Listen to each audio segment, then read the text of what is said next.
The sun didn't shine on Dust Hollow anymore. Oh, it rose, crept over the mountains like it always had.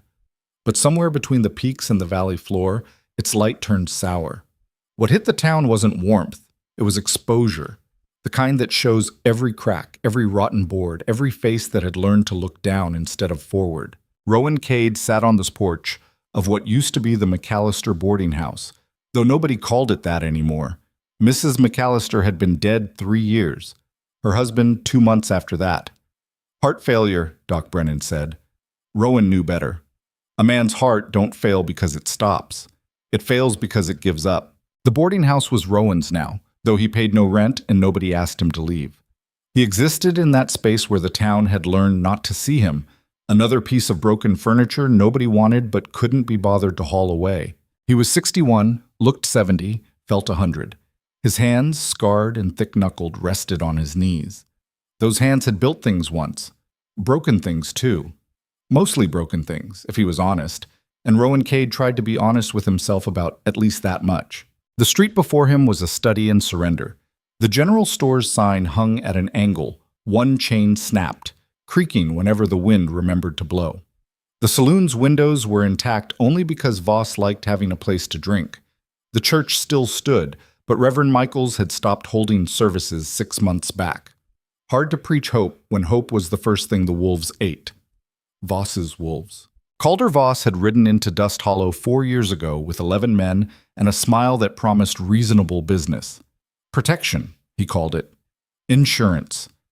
10% of everything the town produced, and in return, they'd be safe from the Apache, from bandits, from the chaos that came with being this far from any law that mattered. The town council had debated for 3 days. On the 4th day, Voss burned the Hendersons' barn with their youngest son still inside. The debate ended. 10% became 20. 20 became half. Half became everything that mattered, and most of what didn't. Voss's men took what they wanted. Food, horses, women who'd learned that fighting back just meant their families got hurt too. The town's spine had snapped so gradually that most folks couldn't point to the exact moment they stopped being people and started being livestock. Rowan watched it all from his porch. Watched and said nothing. That was the deal he'd made with himself 23 years ago when he'd buried his guns in a box behind a church 300 miles north. The monster sleeps, he'd told himself. You let it sleep. So he watched. Until today. The sound of hooves on dirt pulled his attention left. 4 of Voss's men riding slow through the center of town like they owned it. Which they did. At the front was Pike. Barrel-chested, beard like wire, eyes that enjoyed the work too much. Behind him rode Jessup, younger, meaner, the kind who'd grown up poor and found that cruelty was the one thing he could afford to give freely. The other 2 Rowan didn't know by name. Didn't need to. They all wore the same brand of arrogance. They stopped outside the general store. Eliza Vance was loading a wagon. 23, maybe 24. Dark hair tied back, face that would have been pretty if hunger and exhaustion hadn't carved it down to angles. Her younger brother Thomas stood beside her. Couldn't have been more than 10. The boy's eyes were too big for his face, the way children's eyes get when they've seen things that childhood shouldn't hold. "Well now," Pike said, dismounting. His boots hit the dirt with theatrical weight. "Miss Vance, loading up supplies, are we?" Eliza didn't look up. "Just what we paid for." "Paid for?" Pike smiled. "See, that's interesting, because I don't recall Mr. Voss receiving his share this month." "We gave you half our crop," Eliza said, voice flat.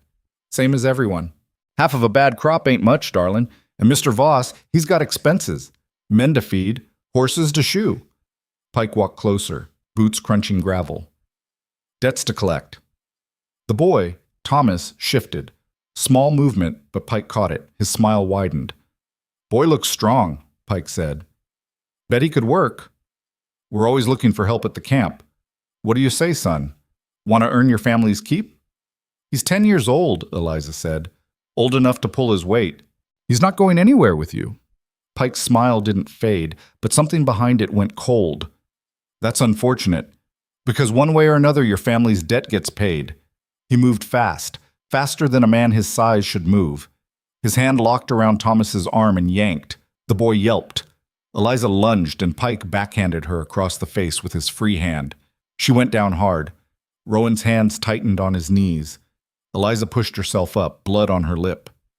Let him go. Or what? Pike dragged the boy closer. Thomas was crying now, trying to twist free, but Pike held him like a man holds a chicken marked for dinner. Eliza stood, swayed, stood again. Please, she said. Pike laughed. Behind him, Jessup and the others joined in. The sound echoed off the empty buildings. Please, Pike mimicked, his voice high and mocking. That's real sweet, darling. But please don't spend worth a damn out here. Eliza's hand moved toward the knife at her belt. Pike saw. His expression shifted from amusement to something uglier. Go ahead, he said softly. Pull it. Give me a reason. Up and down the street, faces appeared in windows, disappeared just as quick. Rowan saw Mrs. Chen's curtain twitch, saw old man Pritchard take one look and step back into his shop, saw the whole town make the same calculation it had made 100 times before. Better her than me. Eliza's hand hovered over the knife. Do it, Pike whispered. I'm begging you. Her hand dropped. The fight went out of her like water through a sieve. She stood there, shoulders slumped, face bleeding, while Pike grinned and Thomas sobbed and the whole damn town held its breath. Pike shoved the boy toward Jessup. Get him to camp. We'll see if he's worth feeding. No! Eliza rushed forward. Pike hit her again. Harder this time. She went down and didn't get up as fast. Something in Rowan's chest pulled tight. Eliza got to her hands and knees. Spit blood. Looked up at Pike with eyes that still held a spark of something that might have been defiance if defiance hadn't been beaten out of this town so long ago. Please, she said again. He's just a boy. Should have thought of that before you came up short. Pike kicked her. Not hard enough to break ribs, but hard enough to make a point. She curled around the impact, gasping. Thomas screamed, tried to run to her. Jessup caught him, laughed, held him back. Pike kicked Eliza again. The tightness in Rowan's chest spread to his arms, his hands, his jaw. Let it sleep, he told himself. This ain't your fight. Eliza pushed herself up again. Slower this time. Shaking. Blood dripped from her nose, her mouth. She looked at her brother, at Pike, at the empty street where no help was coming. I'll work, she said. Her voice cracked. Whatever you want. Just leave him alone. Pike considered this. Tilted his head like a dog hearing a new sound. Whatever I want? He asked. Eliza nodded. You hear that, boys? The lady's making an offer. Jessup whooped. The others joined in. Their laughter was knives. Pike grabbed Eliza by the hair and hauled her to her feet. She didn't resist, just stood there swaying, while he leaned in close enough to smell the fear on her. Tell you what, Pike said. You come back to camp with us right now, and maybe we let the boy go. How's that sound? Rowan stood. He didn't remember deciding to stand, didn't remember his body moving, but suddenly he was on his feet, and the porch boards under his boots felt different than they had 30 seconds ago. Felt like a stage he'd sworn never to walk again. Pike didn't notice. He was too busy enjoying the way Eliza's face had gone pale, the way her brother was screaming, the way the whole town was watching and doing nothing. Rowan stepped off the porch. His boots hit the street. Pike's head turned. His eyes found Rowan, dismissed him in half a second. Old man, broken down, nobody worth noticing. Rowan took another step. Something on your mind, old-timer? Pike asked. His tone was bored. Rowan's voice came out rough, underused. Let the boy go. Pike blinked, then laughed. You deaf and stupid? This ain't your concern. I'm making it my concern. The street had gone quiet. Even Thomas had stopped crying. Every eye in Dust Hollow was on the two men facing each other in the dust. Pike let go of Eliza. She stumbled back, caught herself. He turned fully toward Rowan, and his smile was the kind that came before violence. You know who I work for, old man? Don't care. You should. Calder Voss don't appreciate people sticking their noses where they don't belong. Then he can come tell me himself. Pike's smile faded. He looked at Rowan, really looked this time, saw the scars on his hands, the way he stood, weight balanced, shoulders loose, saw something that made him hesitate. Walk away, Pike said. Last chance. Rowan didn't move. Pike's hand dropped to his gun. He was fast. Rowan had to give him that. The draw was clean, practiced, the kind of speed that came from doing it 100 times and living through everyone. But Rowan had lived through 1,000. His hand moved. No gun, nothing but weathered knuckles and old bone. He caught Pike's wrist mid-draw, twisted, and something in the joint gave with a wet pop. Pike screamed. Rowan drove his elbow into Pike's throat. The scream cut off. Pike went down, gun falling from useless fingers, both hands clutching his neck while he made sounds like a stepped-on bellows. Jessup moved. Drew his weapon, brought it up fast. Rowan was faster. He scooped Pike's fallen gun from the dirt, turned, fired. The shot caught Jessup in the shoulder. The young man spun, fell, hit the ground cursing. The other two went for their weapons. Rowan shot the first one in the leg. The second one got his gun clear, and Rowan's bullet took him in the hand. The revolver flew, clattered against the storefront. The man howled. 4 seconds. 4 men down. The street was silent except for groaning and the ringing in everyone's ears. Rowan stood in the middle of it all, Pike's gun hanging loose in his grip, smoke curling from the barrel. His heart hammered against his ribs, but his hands were steady. 23 years, and his hands still knew the work. Thomas ran to his sister. Eliza grabbed him, held him close, stared at Rowan like she'd just watched a dead man climb out of his grave. Pike rolled onto his side, still gasping, eyes watering. "You're dead," he wheezed. "You hear me? Dead." Rowan walked over, looked down at the man bleeding in the dirt. "Get out of town," Rowan said quietly. "All of you. Tell Voss if he wants to discuss it. He knows where to find me." "He'll kill you," Pike spat. "He'll burn this whole town and make you watch."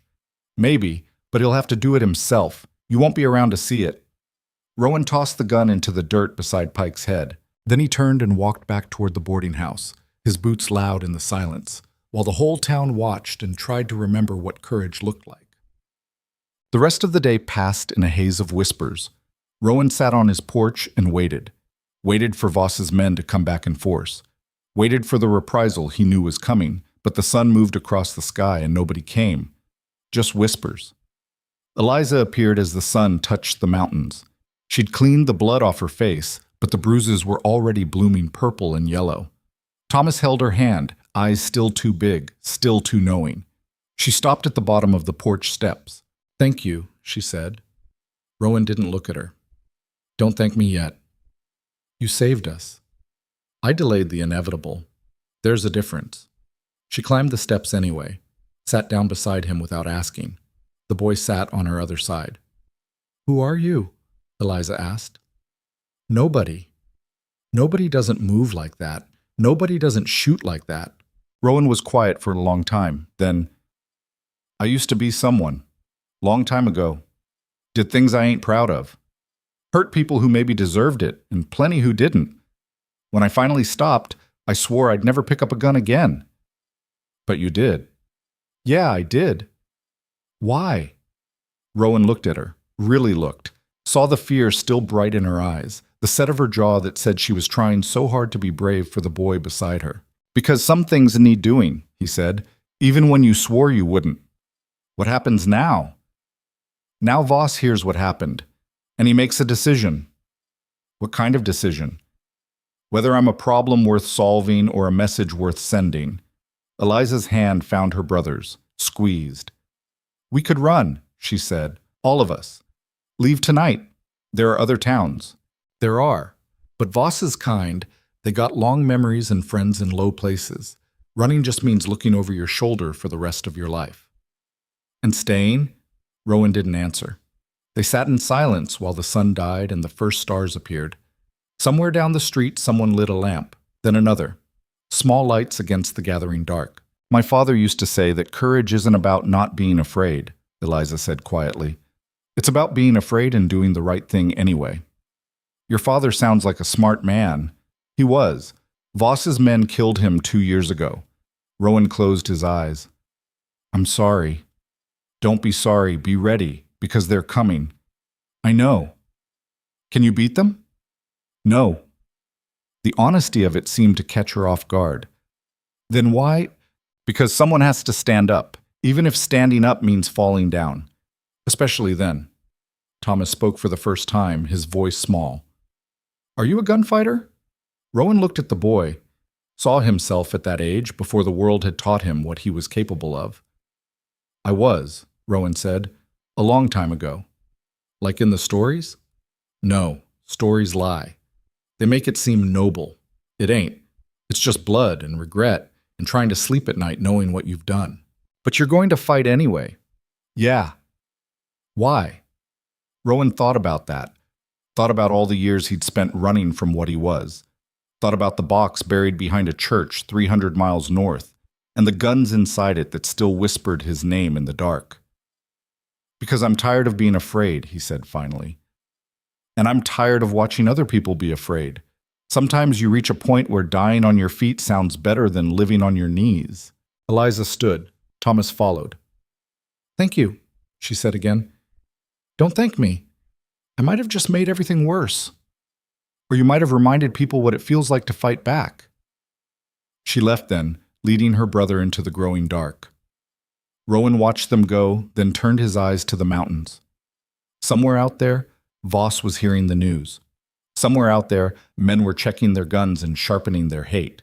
The monster in Rowan's bones stretched, yawned, opened eyes that had been closed for far too long. I know, Rowan whispered to it. I know.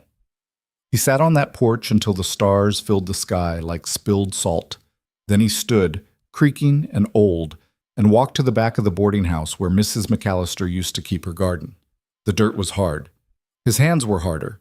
He dug until his knuckles bled and his breath came in gasps, dug until he hit wood. The box was smaller than he remembered, lighter, too. He pulled it from the earth and carried it inside. By lamplight, he opened it. 2 Colt peacemakers lay inside, wrapped in oilcloth. The metal gleamed like it had been waiting for him. Maybe it had. Beside the guns lay a belt, a box of ammunition, and a folded piece of paper. Rowan unfolded the paper. His own handwriting stared back at him, younger, steadier, full of promises he'd tried so hard to keep. I, Rowan Cade, do hereby swear that I will never again take up arms against another man. I have spilled enough blood to fill a river. I have caused enough pain to last 100 lifetimes. If I break this oath, may the ghosts of all I've killed drag me to whatever hell I've earned. Signed, Rowan Cade. June 14th, 1863. 23 years ago. A different man, a different world. Rowan looked at the guns, looked at the oath. Then he picked up the peacemakers, one in each hand, and felt their weight settle into his palms like they'd never left. Outside, the wind picked up. It carried the smell of rain that wouldn't come and smoke from fires that would. Rowan began to clean the guns. The monster was awake, and Dust Hollow would never be the same. End of part 1. The guns felt wrong in his hands at first. Too heavy, then too light, then just familiar enough to make his stomach turn. Rowan sat at the small table in the boarding house's main room, lamp burning low, and worked the mechanisms with muscle memory that refused to die. Click, spin, click. The cylinders rotated smooth as silk despite 2 decades buried in dirt. His fingers moved without thought, checking the firing pins, testing the hammers, running an oiled cloth along the barrels until the metal gleamed in the lamplight. Each motion pulled him backward through time. He could see the younger version of himself doing this same work in a dozen different rooms, 100 different towns. Could hear the voices of men whose names he'd tried to forget. The ammunition was still good. He loaded 6 rounds into each peacemaker, the bullets sliding home with soft clicks that sounded too loud in the silence. When he finished, he set both guns on the table and stared at them like they might speak. They didn't. They just waited, patient as death. Rowan's hands were shaking now. Not from age, though age was part of it, from something deeper, from the weight of knowing that the moment he'd strap these guns on again, he'd become the thing he'd spent 23 years running from. He reached for the whiskey bottle on the shelf, found it empty, probably for the best. Outside Dust Hollow slept the uneasy sleep of a town waiting for retribution. Rowan could feel it in the air, the held breath, the watching darkness. Somewhere out in those hills, Voss was making his plans. Men were being roused from sleep, Horses saddled, weapons checked. The math was simple. 4 men wounded, 1 old gunfighter who'd forgotten his place. A lesson that needed teaching before the whole territory started getting ideas. Rowan knew how this worked. He'd been on the other side of it often enough. The night stretched. He didn't sleep. Couldn't sleep. His mind kept replaying the moment in the street, Pike's wrist breaking under his grip, the gun bucking in his hand. 4 shots, 4 targets. No hesitation. Like the 23 years had been a blink, and the monster had just been napping. Around 3 in the morning, he heard footsteps on the porch. His hand moved to the nearest peacemaker, finger on the trigger, aimed at the door. A soft knock. "Mr. Cade?" A woman's voice. Not Eliza. Older. Rowan eased his finger off the trigger, kept the gun ready. "Who's asking?" "Margaret Chen, from the general store. May I come in?" He knew the name, the Chinese woman who'd taken over the store after her husband died. Kept to herself mostly. Paid Voss's taxes without complaint. Survived by being invisible. "It's late," Rowan said. "I know. Please, just a moment." He crossed to the door, opened it a crack. Margaret Chen stood in the moonlight, a shawl wrapped around her shoulders, her face lined with worry and something that might have been hope. "What do you want?" Rowan asked. "To thank you." "Already been thanked. Don't need it twice." "And to warn you." She glanced over her shoulder at the empty street.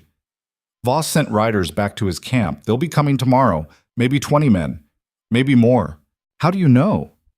"Because Pike stopped at my store before he left. Bought enough ammunition to start a war." She paused. "He told me to close up shop tomorrow. Said there'd be trouble in the street and anyone caught outside would be considered complicit." Rowan absorbed this. 20 men. Maybe more. Against 1 old gunfighter with shaking hands and buried guilt. "You should leave town," Margaret said. "Tonight, before they come." "Can't do that." "Why not? You don't owe us anything. We've done nothing but watch while this town rotted." "That include you?" Her face tightened. "Yes, that includes me. I'm a coward like the rest of them. But what you did today..." She stopped, started again. "My son is 10 years old. Same age as Thomas. When I saw Pike grab that boy, all I could think was, what if it was my Liang next time? What if I'm loading my wagon and they decide he'd be useful at the camp? So you want me to fight your battle?" "No." She met his eyes. "I want you to show us how. My husband kept a rifle hidden under the counter. I've never fired it. Never thought I'd need to, but if tomorrow comes and you're standing in that street, maybe..." Her voice caught. "Maybe some of us will remember we used to be more than cattle." Rowan stared at her, at the fear and shame warring in her face, at the desperate hope that one man's violence could somehow redeem a town's cowardice. "You'll get yourself killed," he said. "We're already dead. We just haven't stopped breathing yet." She pulled the shawl tighter. "My husband used to say that a man who won't fight for his home doesn't deserve one. I told him he was being dramatic, told him to keep his head down and we'd survive." Her eyes glistened. "He died anyway. Heart attack, the doctor said. But I know better. Fear killed him. Fear and shame, and the weight of watching his son grow up in a cage." Rowan had nothing to say to that. Margaret turned to leave, then stopped. "There's a storm cellar behind the old church, deep enough to keep the children safe if things go badly. Eliza's spreading the word. Tomorrow morning, before sunrise, anyone with kids will bring them there." "Smart." "It was her idea. She's braver than all of us combined." Margaret looked back at him. "Don't die, Mr. Cade. We need men like you. Men like me are the reason places like this exist. Maybe. But you're also the reason places like this might survive." She walked away then, disappearing into the shadows between buildings. Rowan watched her go, then closed the door and returned to the table where the guns waited. He picked up one of the peacemakers, felt its weight, its promise. 20 men, he said to the empty room. Maybe more. The gun had no answer. Rowan set it down and finally, mercifully, closed his eyes. Sleep came in fragments, dreams that weren't dreams, memories dressed as nightmares. He saw faces he'd killed, heard voices he'd silenced, saw a town burning while he rode away, coins jingling in his saddlebag, Saw himself younger, harder, empty of everything but the need to prove he was faster, meaner, more willing to cross lines that other men feared. He woke to darkness and gunshots. No, not gunshots. Someone pounding on the door. Rowan rolled off the cot, guns in hand before his mind caught up to his body. The pounding continued, frantic, desperate. "Mr. Cade, please!" He recognized the voice. Eliza. He yanked the door open. She stumbled inside, hair wild, face streaked with soot and tears. "They came early," she gasped.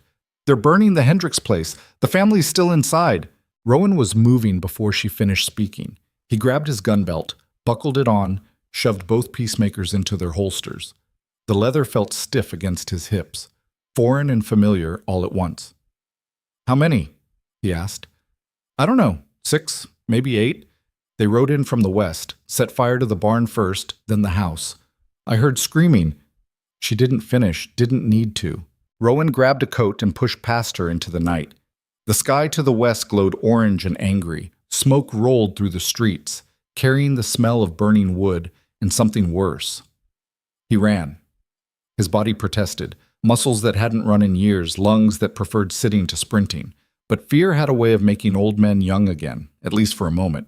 His boots hammered the dirt, guns bouncing against his thighs, while behind him Eliza struggled to keep pace. The Hendricks place sat at the western edge of town, quarter-mile from the main street, close enough to be part of Dust Hollow, far enough that the screams might not wake everyone. Might. But someone had heard. Rowan rounded the corner and saw the flames. The barn was fully engulfed, fire crawling up the walls and reaching for the sky. The house wasn't far behind, flames licking at the roof, smoke pouring from broken windows. 6 riders sat their horses in a loose circle around the property, watching, laughing. One of them had a torch. As Rowan watched, the man threw it through a ground floor window. Glass shattered, more flames bloomed. From inside the house, a woman screamed. Rowan's hand dropped to his gun. The peacemaker came free smooth and fast, and for a second he was 25 again, standing in a dusty street with death in his palm and nothing in his heart but certainty. "You boys having fun?" he called out. The riders turned. The nearest one, a lean man with a scar running from eyebrow to chin, grinned. "Well now," Cigar said, "if it ain't the hero himself, come to save the day?" "Something like that." "You're too late. Hendricks and his wife are already dead. The kids, well," he shrugged. "Smoke's probably got them by now." Rage flooded through Rowan, hot and chemical. His finger tightened on the trigger. "That bothers you?" Cigar asked. He was still grinning. "You got a problem with how Mr. Voss handles business?" "I got a problem with burning children. Shouldn't have stuck your nose in yesterday. This is what happens when people forget their place." Scar's hand drifted toward his holster. "Now you got a choice. Turn around, walk away, and maybe Mr. Voss forgets you exist. Or try to be a hero again and end up like the Hendricks family." Behind the riders, a piece of the roof collapsed. Sparks exploded into the night sky. The woman's screaming had stopped. Rowan's vision narrowed. The world became simple.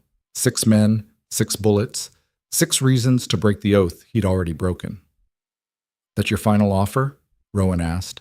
"That's me being generous." "Then I got a counteroffer." Rowan raised the peacemaker and shot Cigar through the chest.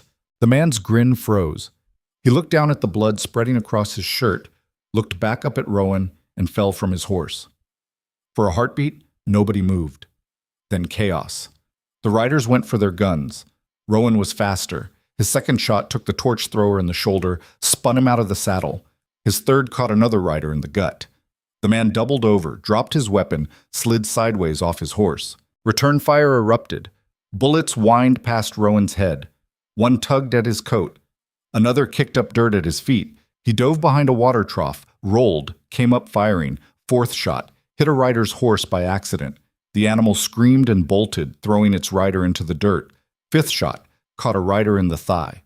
The man howled, clutched his leg, kept shooting. Sixth shot, clicked empty. Rowan dropped behind the trough as bullets chewed into the wood. Splinters exploded around him. He fumbled for his second gun, hands shaking now, adrenaline making his fingers clumsy. The shooting paused. Rowan heard hoofbeats, heard shouting. He risked a glance over the trough. Two riders were retreating, spurring their horses hard toward the hills. One dragged the wounded man who'd lost his horse. The others, Cigar, the torch thrower, the gut-shot man, lay still in the dirt. Rowan stayed behind the trough, breath coming in ragged gasps, heart trying to punch through his ribs. His hand shook so badly he nearly dropped the second peacemaker. "Mr. Cade!" Eliza appeared, running from wherever she'd taken cover. Her face was wild with fear and something that might have been exhilaration. "The house," she said. "We have to—" She didn't finish, just ran toward the burning building. Rowan shoved himself to his feet. His legs felt like water. He followed her anyway, shoving the empty gun back into its holster and keeping the loaded one ready. The front door was an inferno. Eliza veered toward the side of the house, where the flames hadn't fully taken hold. She grabbed a bucket from the well, threw water at a window, smashed the glass with a rock. "Help me!" she screamed. Rowan holstered his gun and grabbed another bucket. The heat was insane, searing, trying to push him back. He threw water anyway. Eliza climbed through the window, disappeared into smoke. "Are you insane?" Rowan shouted. No answer, just smoke and crackling flames. He threw another bucket of water, then climbed through after her. The smoke grabbed his lungs and squeezed. He couldn't see, couldn't breathe. Just stumbled forward, one hand over his mouth, the other reaching blindly. "Eliza! Here!" Her voice, muffled and choking. "I found them." Rowan followed the sound, crashed into furniture, tripped over something soft, a body, adult-sized, not moving. He kept going. He found Eliza in what must have been a bedroom. She was dragging two small shapes toward the window. Children. A girl, maybe 7. A boy, younger. Both unconscious. "Take her!" Eliza gasped, shoving the girl at him. Rowan grabbed the child. She was terrifyingly light. He tucked her against his chest and stumbled back the way he'd come. The smoke was thicker now, the heat unbearable. He couldn't tell which direction was which. Then he saw moonlight. The window. He lunged for it, nearly fell, caught himself on the sill. Hands reached through from outside. Margaret Chen and 2 other women he didn't know. They took the girl from him, pulled her through to safety. Rowan turned back, saw Eliza coming through the smoke with the boy. She was coughing so hard she could barely walk. He grabbed her arm, pulled her forward. Together they stumbled to the window. More hands. The boy disappeared through the opening, then Eliza, then Rowan, coughing and gagging, his lungs full of poison. They collapsed in the dirt while the women carried the children away from the flames. Someone pressed a wet cloth to Rowan's face. He sucked in clean air, coughed until his ribs hurt, sucked in more. When he could finally see again, he found Eliza sitting beside him, her face black with soot, tears cutting clean lines down her cheeks. "The parents," she said, "they were— I know. We were too late. You saved the kids. That counts." She shook her head. "It's not enough. It's never enough." Rowan had no answer to that. He looked around. A crowd had gathered, more people than he'd seen together since Voss arrived. They stood in a ragged circle, watching the house burn, watching the bodies in the dirt, watching Rowan and Eliza like they weren't sure what they were seeing. Margaret Chen knelt beside the children. Both were breathing, coughing, crying, but alive. "We need to get them to Doc Brennan," Margaret said. "He won't help," someone muttered. "He's too afraid of Voss." "Then we'll make him help," Eliza said. She pushed herself to her feet, swaying. "Someone get a wagon. Now!" 2 men moved. Actual movement, actual action. Not just watching, but doing. Rowan stood too. His legs barely held him. He looked at the bodies of Voss's men, at the burning house, at the town coming alive around him. "This is it," he said quietly. "No going back now. When Voss hears about this—" "Let him hear," Eliza said. Her voice was raw from smoke, but steady. "Let him hear that we fought back. Let him hear that we're not afraid anymore. You should be afraid. Fear keeps you alive. Fear kept us alive as slaves. Maybe it's time to find out what we can be if we stop being afraid." The words hung in the air while the fire crackled and the smoke rose toward stars that didn't care either way. Rowan reloaded his empty peacemaker. His hands had stopped shaking. That should have worried him more than it did. By the time the wagon arrived and the children were loaded aboard, the entire town seemed to be awake. Lanterns appeared in windows, doors opened.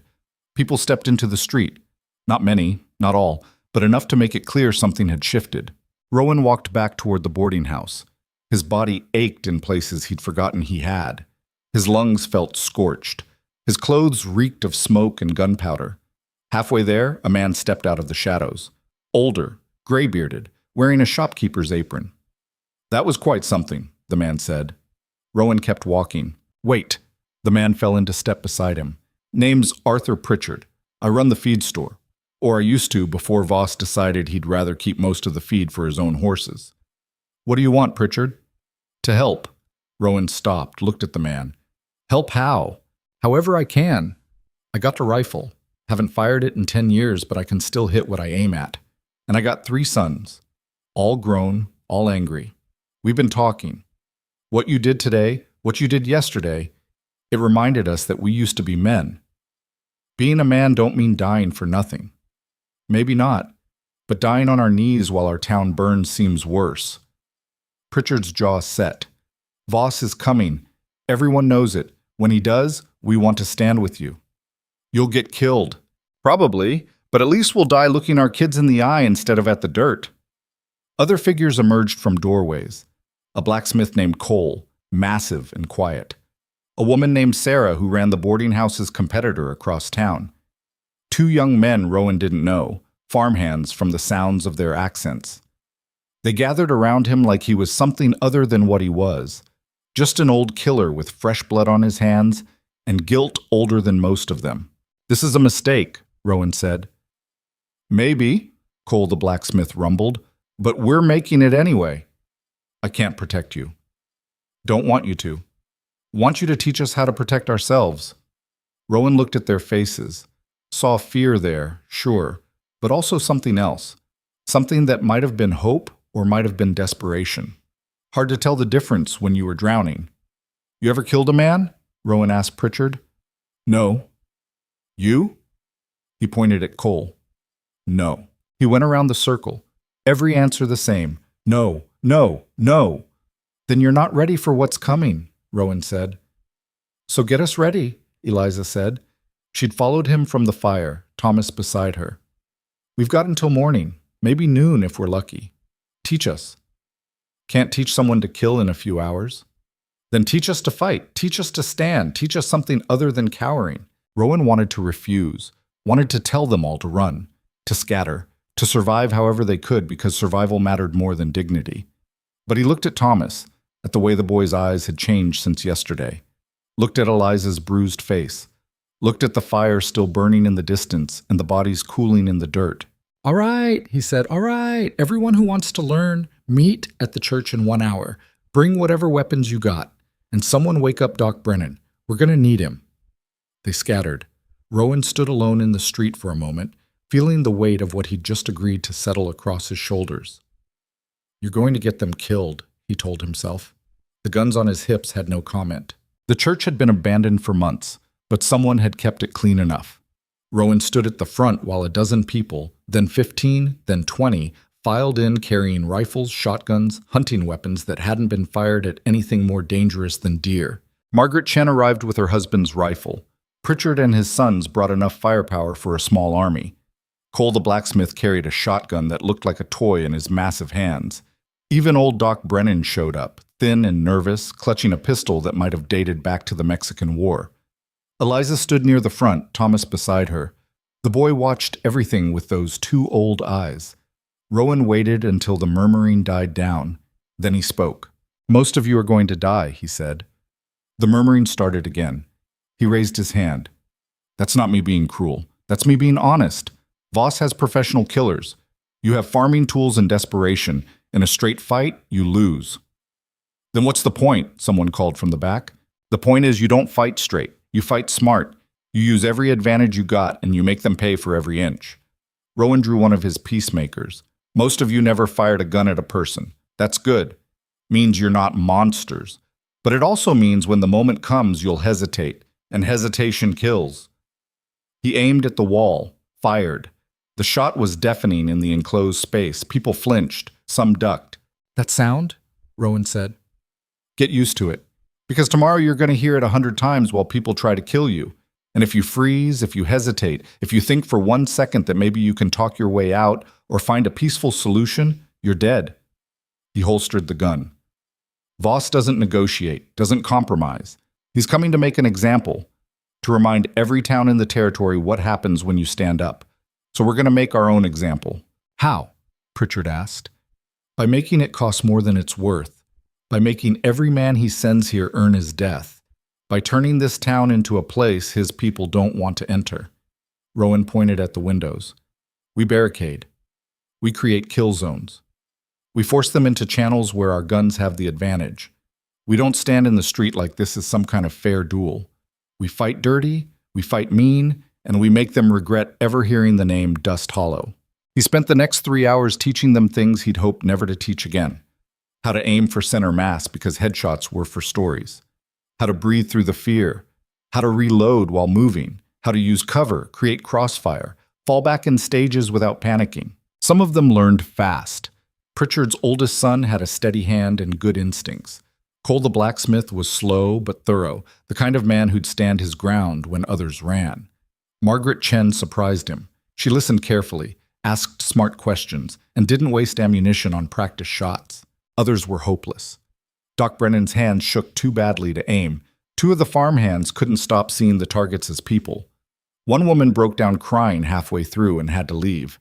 By the time dawn started bleeding into the sky, Rowan had a force of maybe 15 people who might last more than 30 seconds in a real fight. It wasn't enough. But it was what they had. Get some rest, he told them. Eat if you can stomach it. Make your peace with whatever you believe in. And when the sun's fully up, take your positions. Windows, rooftops, anywhere with a clear field of fire and solid cover. Don't bunch up. Don't make yourselves easy targets. And for the love of everything, don't try to be heroes. You see an opening, you take it. You see a retreat, you take it. Staying alive is the only victory that matters. They filed out slowly, carrying their weapons, their fears, their desperate hope. Eliza remained. Thomas had fallen asleep on one of the pews. She stood looking at Rowan with an expression he couldn't quite read. We're going to lose, aren't we? She said. Probably. But we're fighting anyway. Yeah. Why? Rowan thought about that. Thought about all the years he'd run, all the violence he'd tried to bury, all the faces that still visited him in the dark. Because sometimes losing with dignity beats surviving with shame, he said finally. And because maybe, just maybe, if we hit them hard enough, they'll think twice before trying this somewhere else. That's not much of a reason to die. No, it's not. She moved closer. In the early light filtering through the dusty windows, she looked younger than her years and older all at once. Thank you, she said quietly, for trying. Don't thank me yet. Even if we all die, you gave us something back, something we'd forgotten we had. What's that? Choice. The choice to stand instead of kneel. That matters. Rowan wanted to tell her it didn't, wanted to explain that dead was dead whether you died on your feet or your knees. But looking at her face, at the steel beneath the fear, he couldn't bring himself to take that from her. Get some rest, he said instead. You're going to need it. She nodded, gathered her sleeping brother, stopped at the door. My father used to say that courage isn't the absence of fear. It's fear walking forward anyway. She smiled, small and sad. I think he'd be proud of us, even if we're terrified. Then she was gone, leaving Rowan alone in the empty church with his guns and his ghosts.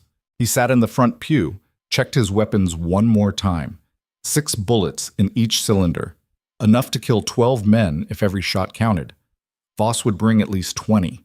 The math didn't work. It never had. But sometimes math didn't matter. Rowan closed his eyes and let the silence settle around him.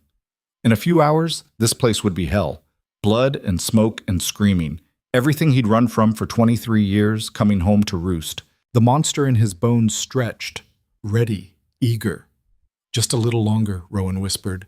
Then you can have what you want. The sun rose red over Dust Hollow, painting the streets the color of what was coming.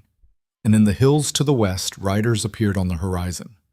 23 of them, maybe more, coming slow and steady, like death with all the time in the world. Rowan stood, buckled his gun belt one more time, walked to the church door, and looked out at the town he'd never called home but was apparently willing to die for. Behind him, the church was empty. Ahead of him, the streets were filling with people taking positions, checking weapons, making their final preparations. In the distance, the riders came closer. Rowan stepped into the morning light, and for the first time in 23 years, he stopped running from what he was. The monster was fully awake now, and Dust Hollow was about to learn what happened when ghosts stopped hiding in the shadows. The riders stopped at the eastern edge of town, just past where the last building gave way to scrubland and dust. 23 men on horseback, arranged in a loose formation that spoke of confidence and experience. They sat there, patient, letting the town get a good look at what was coming. Rowan watched from the window of the abandoned saloon. He'd chosen this position deliberately. Second floor, clear sightlines down the main street, 2 exits if things went sideways. His peacemakers rested on the windowsill, loaded and ready. His hands were steady now. That should have comforted him. It didn't. Across the street, Margaret Chen crouched behind the counter of her general store, her husband's rifle propped against a flour sack. 2 buildings down, Pritchard and his oldest son occupied the second floor of what used to be a hotel. Cole the blacksmith had wedged himself into the bell tower of the church, his massive frame barely fitting through the opening. All told, Rowan counted 14 positions, 15 people willing to stand, against 23 professional killers. The math still didn't work. One of the riders broke from the formation. Even at this distance, Rowan recognized him. Calder Voss sat his horse like a man born to the saddle, straight-backed, easy, the kind of posture that came from never doubting you'd win. He was younger than Rowan expected, maybe 40, with dark hair going silver at the temples, and a face that might have been handsome if cruelty hadn't carved it into something harder. Voss rode forward alone, stopping in the middle of the street about 50 yards from where Rowan watched. He made no move toward his weapons, just sat there, waiting. "Well?" Eliza's voice came from behind Rowan. She'd insisted on staying with him despite every argument he'd made. Now she crouched near the stairs, Thomas hidden in the cellar below with the other children. "He wants to talk," Rowan said. "You going down there?" "Have to. If I don't, he'll know we're afraid." "We are afraid." "Yeah, but he doesn't need to know that." Rowan picked up his guns, holstered them, and headed for the stairs. Eliza grabbed his arm. "He'll kill you," she said. "Maybe, but not yet. He's got a point to make first. Men like Voss, they need an audience." "What if you're wrong?" "Then you make sure the rest of them don't waste the chance to run." He pulled free before she could argue and descended the stairs. The saloon's main floor was dim, dusty, smelling of old whiskey and older regrets. Rowan pushed through the door into morning sunlight that felt too bright, too clean for what was about to happen. Voss watched him approach. When Rowan got within talking distance, Voss smiled. It was the kind of smile that promised pain. "You must be Rowan Cade," Voss said. His voice was smooth, educated, not what Rowan expected from a territory gang leader. "I've heard interesting things about you." "That's so." 4 of my men wounded, 3 dead, all in the span of 24 hours. Voss leaned forward in his saddle. "That's impressive for a man your age. Tells me you've had practice." "I've done things I'm not proud of." "Haven't we all?" Voss glanced around at the empty street. "Where is everyone? I expected more of a welcoming committee." "They're around." "I'm sure they are. Hiding in buildings, shaking behind barricades, praying I'll just leave." Voss's smile widened. "I won't, in case you were wondering. Can't afford to. Word gets out that an old man in a scared town stood up to Calder Voss and lived. Well, that's bad for business." "So you came to make an example." "I came to restore order. There's a difference." "Not from where I'm standing." Voss studied him with eyes that missed nothing. "You know how this ends, don't you? You've been in enough fights to count the odds. 23 trained men against, what, a dozen farmers with squirrel guns? You're not stupid, Cade. So why are you still here?" It was a good question. Rowan had asked himself the same thing 100 times since yesterday. "Because someone has to stand," he said finally, "even if standing means falling." That's poetry, not strategy. Poetry gets people killed. People are dying anyway. At least this way they die looking forward. Voss was quiet for a moment. Then he shook his head, almost regretful. "I'm going to give you one chance. One." You walk out of town right now, you live. The rest of them, he waved vaguely at the buildings. They learn their lesson the hard way. But you? You get to walk. That's generous, considering what you've cost me. Why? Because I respect what you did. Takes guts to stand up when everyone else is kneeling. And because killing you might make you a martyr. Letting you run makes you a coward. The second option serves me better. Rowan looked past Voss at the line of riders waiting in the distance, looked back at the buildings where frightened people crouched with weapons they barely knew how to use, looked at Voss, at the certainty in his face. No, Rowan said. Voss's expression didn't change. No? I'm done running. Then you're done living, Voss straightened in his saddle. Last chance, Cade. Take it or leave it, but decide now. Rowan's hand drifted toward his gun. Not far, just enough to make his position clear. I'm staying, he said. Voss nodded like he'd expected nothing less. Your funeral, literally. He turned his horse, started riding back toward his men, then stopped, looked over his shoulder. For what it's worth, I would have done the same thing at your age, back when I still believed dying for something mattered more than living for yourself. What changed your mind? I got older, realized that dead heroes are still dead, and living cowards get to see another sunrise. Voss smiled one last time. Enjoy your last few minutes, Cade. I'll make it quick. That's more mercy than you showed my men. He rode away. Rowan watched him go, then turned and walked back toward the saloon. Every step felt heavier than the last. By the time he reached the door, his legs were shaking. Eliza met him at the top of the stairs. What did he say? He offered to let me leave. And? I told him no. Good. She handed him a cup of water. His hand shook, taking it. You're scared. Terrified. But you're staying anyway. Don't have much choice now. We always have a choice. She looked out the window at Voss rejoining his men. My father used to say that courage isn't about not being afraid. It's about being afraid and doing it anyway. You told me. Rowan set down the cup. Your father was right. Doesn't make it easier. Nothing worth doing is easy. Rowan wanted to tell her that was nonsense, that plenty of worthless things were hard, and plenty of worthy things came simple. But she was trying to be brave, and he didn't have the heart to take that from her. In the distance, Voss's men began to spread out. Not charging, not yet. Just arranging themselves, taking positions, preparing for the kind of methodical slaughter that came from experience and superior numbers. Here we go, Rowan muttered. He checked his guns one more time. 6 bullets each. 12 chances to make a difference. Against 23 men, it was nothing. Against 23 men who knew what they were doing, it was worse than nothing. But it was what he had. The first shot came from the church bell tower. Cole's shotgun boomed, the sound rolling across the town like thunder. One of Voss's men jerked in his saddle, clutched his arm, stayed upright. Return fire erupted from a dozen directions at once. The battle for Dust Hollow had begun. Rowan aimed carefully, picked a rider on the left flank, squeezed the trigger. The peacemaker kicked. The rider fell. 11 bullets left. More gunfire exploded from the buildings. Margaret Chen's rifle cracked. Pritchard and his son fired in sequence. Someone Rowan couldn't see sent a shot that knocked a man clean off his horse. Voss's men scattered, seeking cover, returning fire with the kind of disciplined accuracy that spoke of too much practice. Bullets tore through windows, splintered wood, ricocheted off stone.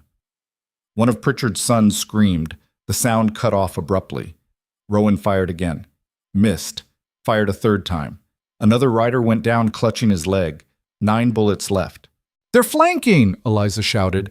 She pointed toward the south side of town where 3 riders had broken formation, moving fast toward the gap between buildings. Rowan cursed. He'd known they would. Voss was too smart to funnel all his men down the main street where the defenders had clear shots, but knowing and stopping were different things. Margaret, Rowan shouted out the window. South side, 3 coming your way. He didn't know if she heard. The gunfire was deafening now, a constant roar punctuated by screams and the crash of breaking glass. Smoke was already starting to gather, powder smoke mixing with dust. One of the flanking riders appeared in the gap between the general store and the feed shop. Rowan tracked him, fired. The shot went wide. The rider raised his rifle. Margaret Chen rose from behind her counter and shot him through the chest. The man toppled backward off his horse. Margaret disappeared back behind cover as return fire shredded the store's front window. 8, Rowan counted aloud. 8 bullets left. He was burning through ammunition too fast, but there was no time to be careful. This wasn't a duel with rules and honor. This was chaos wearing the skin of a gunfight. A building to the north erupted in flames. Rowan didn't see who threw the torch, but suddenly the old feed store was burning, smoke pouring from its windows. Someone inside was screaming, "They're burning us out!" Eliza's voice was ragged with fear and smoke. Rowan fired at a cluster of riders regrouping near the edge of town. Hit one in the shoulder, 7 bullets left. The feed store's door burst open. One of the farmhands stumbled out, clothes smoking, coughing so hard he couldn't stand. A rifle shot took him in the back. He went down and didn't move. Rage flooded through Rowan, hot and familiar. He fired 3 times in quick succession. 2 misses, 1 hit, 4 bullets left in his first gun. He dropped the empty cylinder, pulled his second peacemaker. 12 bullets total now. Against how many men? He'd lost count. Maybe 15 still standing, maybe more. The math was getting worse. More fire. The old hotel was burning now. Rowan saw Pritchard and his son climbing out a second-story window onto the roof, rifles in hand. They took positions on the slanted shingles, started firing down at the riders below. One of Voss's men shot Pritchard's son off the roof. The boy, couldn't have been more than 19, tumbled down the slope, scrabbling for purchase, found none. He fell 2 stories and hit the street with a sound Rowan heard even over the gunfire. Pritchard screamed. Not words, just raw grief turned into noise. He stood up on the roof, fully exposed, and started firing wildly. 3 shots, 4, 5. One of them hit something because a rider went down. Then return fire caught Pritchard in the chest, and he fell backward, disappearing behind the roof's peak. "We have to fall back," Eliza grabbed Rowan's arm. "They're picking us apart." She was right. The carefully planned positions were collapsing. People were dying or running or burning. The town was coming apart under the assault. But falling back meant giving ground. Giving ground meant losing the defensive positions they'd worked all night to prepare. Losing those meant dying faster. Rowan made a decision he knew was probably wrong. "Tell everyone to converge on the church," he shouted. "We make our stand there." Eliza ran for the stairs. Rowan provided covering fire, shooting at anything that moved in the street below. His bullets were running low. He had to make each one count. He saw Margaret Chen sprint from her store toward the church, rifle clutched against her chest. Saw her stumble, recover, keep running. Saw a rider bear down on her from the side. Rowan aimed, fired. The bullet caught the rider's horse in the flank. The animal screamed and went down, throwing its rider into the dirt. Margaret kept running. 3 bullets left in this gun, 4 in the other, 7 total. Against maybe 14 men, maybe more. He definitely lost count.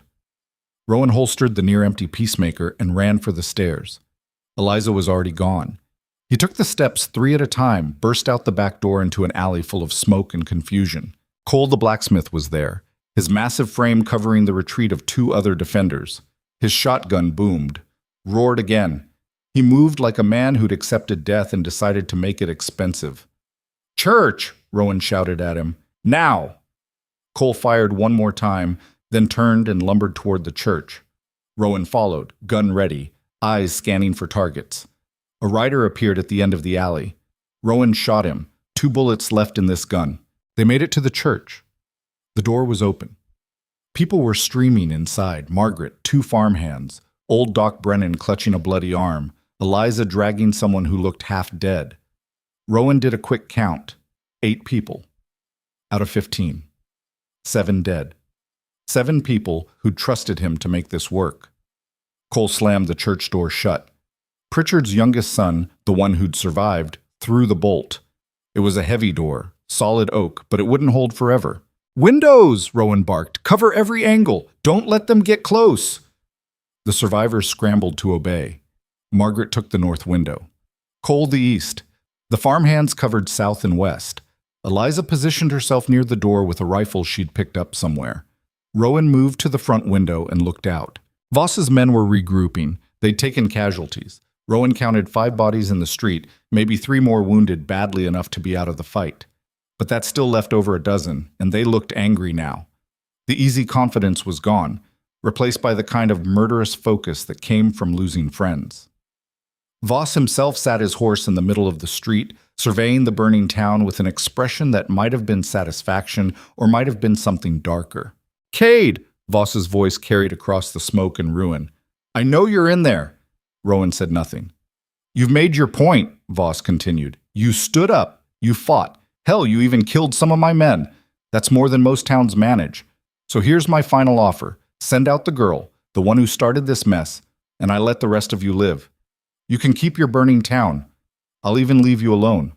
But I want the girl." Eliza's face went pale. "Don't," she said. "Wasn't planning to," Rowan replied. He raised his voice. "She stays with us." Voss nodded like he'd expected that answer. "Then you all die. Your choice." He raised his hand, dropped it. His men opened fire. Bullets tore through the windows, splintered the door, chewed into the walls. The noise was apocalyptic. Rowan ducked below the windowsill as glass exploded around him. Across the church, someone screamed. "Return fire!" Rowan shouted. "Make them pay for every step." The defenders fired back. Not coordinated, not disciplined, just desperate people trying to hold back the flood. Rowan popped up, aimed, fired his last 2 bullets. 1 hit, 1 miss. Both peacemakers empty now. He dropped behind cover and started reloading. His fingers fumbled with the bullets. Too slow. He was too slow. A section of the door exploded inward. Someone had brought a shotgun to bear at close range. Splinters flew. The bolt held, but barely. "They're coming through." Eliza's voice was raw with fear. Rowan finished reloading the first gun. 6 bullets. He moved to the door, waited. The shotgun fired again. The bolt snapped. The door burst open. 2 men rushed through. Rowan shot the first one in the face, shot the second one in the gut. 4 bullets left. More men behind them. Rowan fired twice more. 1 went down. The other dove sideways behind a pew. 2 bullets left. This was it. This was how it ended. Outnumbered, outgunned, trapped in a church with people who'd trusted him to save them. Then Cole the blacksmith rose from his position like a mountain coming to life. He didn't have a gun anymore, must have run out of ammunition. He had a piece of pipe from somewhere, 3 feet of solid iron, and he swung it like he was working the forge. The first man he hit went down with a crushed skull. The second lost most of his teeth. Cole bellowed, something wordless and primal, and charged toward the door, swinging that pipe like the wrath of something ancient. 3 more of Voss's men came through the door. Cole met them head on. The pipe connected with a shoulder, an arm, a rib cage. Men fell. Cole kept swinging, then someone shot him. The big man staggered, looked down at the blood spreading across his chest, looked back up at the man who'd shot him, and smiled. "That all you got?" Cole wheezed. He swung the pipe 1 more time, caught the shooter in the temple. The man dropped like a stone. Cole fell a second later, hit the floor with a crash that shook the building, didn't get back up. Rowan fired his last 2 bullets. Both hit. Both kills. Empty. Both guns empty. Out of ammunition. He dropped the peacemakers and grabbed a rifle from a fallen defender. Didn't recognize the man. Didn't have time to care. He worked the lever, fired. Worked it again, fired again. The rifle clicked empty after 3 shots. Rowan threw it down and grabbed another weapon. A shotgun this time, 1 barrel left. He fired it at the door. Caught 2 men trying to rush through, bought a few more seconds. Around him, the church was falling apart. Margaret Chen was down, blood pooling beneath her. One of the farmhands lay motionless near the west window. Doc Brennan had stopped moving, his ancient pistol still clutched in dead fingers. Eliza was still fighting. She'd picked up someone's rifle and was working it like she'd been born to it. Face streaked with powder and tears, jaw set in determination. That would have been beautiful if it wasn't so heartbreaking. Pritchard's youngest son was crying and shooting in equal measure, bullets going everywhere, occasionally hitting something. And Rowan stood in the center of it all, weaponless, watching his last stand crumble. A figure appeared in the doorway, backlit by smoke and fire, walked through the carnage like death in human form. Calder Voss. He had a pistol in each hand. His coat was torn, his face streaked with soot, but his eyes were clear and cold and utterly focused. "Quite a show, Cade," Voss said. "Better than I expected." Rowan said nothing, just stood there, empty hands at his sides, while Voss walked closer. You killed 11 of my men, Voss continued, wounded 4 more, burned half my reputation to the ground, all to make a point. Point still stands, Rowan rasped. Does it? Look around. Your people are dead, your town is burning, and you're about to join them. Voss raised one of his pistols. Any last words? Rowan looked past Voss at the doorway, saw shapes moving in the smoke. Lots of shapes. He smiled. Yeah, Rowan said. Duck? Voss's eyes widened. He started to turn. The church doors exploded inward with a flood of people. Not Voss's men, townsfolk, dozens of them, pouring through like a wave armed with whatever they could grab. Axes, hammers, kitchen knives, fence posts, led by a blood-covered woman with a face like carved granite, Sarah, from the boarding house. She'd been in one of the outer positions. Rowan thought she'd died. She swung a sledgehammer at the nearest of Voss's men, connected with his knee. The man screamed and went down. Behind her came everyone. People Rowan recognized, and people he didn't. The shopkeeper who'd been too afraid to meet his eyes yesterday now stabbed a man with a pitchfork. The woman who ran the laundry smashed someone's head with an iron.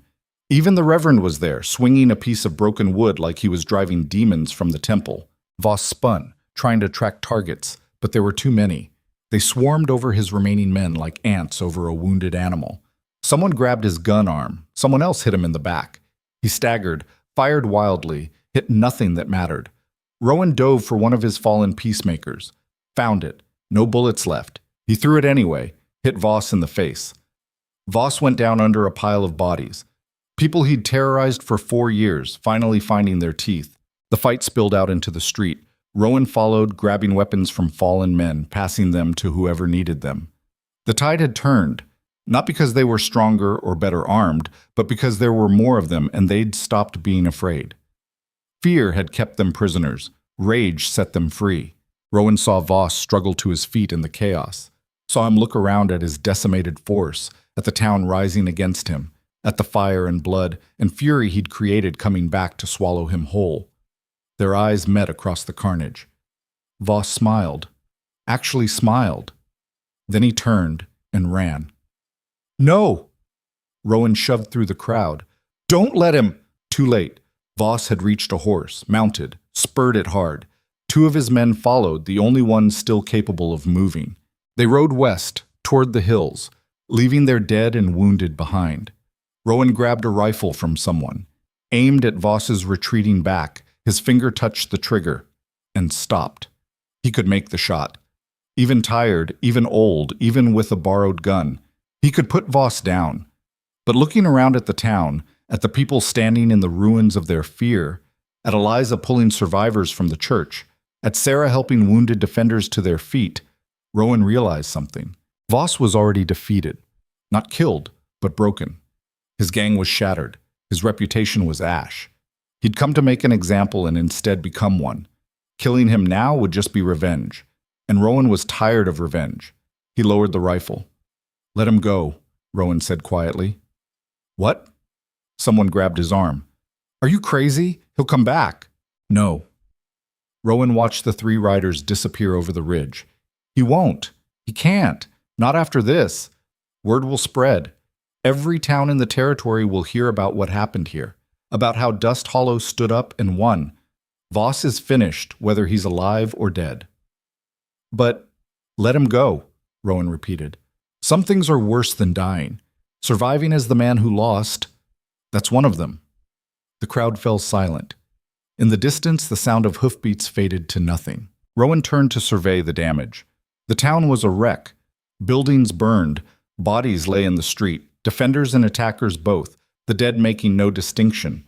The living moved among them, searching for survivors, grieving the fallen. Eliza emerged from the church, supporting an older woman with a bandaged head. She saw Rowan and her face collapsed into something between relief and exhaustion. We did it, she said. We actually did it. You did it, Rowan corrected. I just gave you permission to remember who you were. 11 dead, her voice cracked. 7 of ours. Cole, Margaret, Pritchard, and his sons. So many. I know. Was it worth it?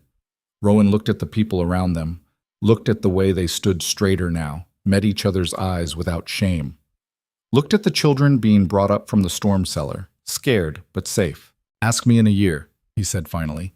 "If you're still standing tall, if Voss never comes back, if this town remembers what it felt like to fight, then maybe it was worth it." Eliza nodded. Then she did something he didn't expect. She hugged him. Rowan stood there awkwardly, not sure what to do with his hands, while this young woman clung to him like he was something other than an old killer with too much blood on his conscience. "Thank you," she whispered, "for everything." "Don't thank me yet," Rowan said, but his voice was softer than before. "We got a lot of work ahead. Burying the dead, rebuilding, making sure this sticks." She pulled back, wiped her eyes. "Will you stay? Help us?" Rowan looked at her, at the hope in her face, at the town burning behind her, at his own hands still steady despite everything.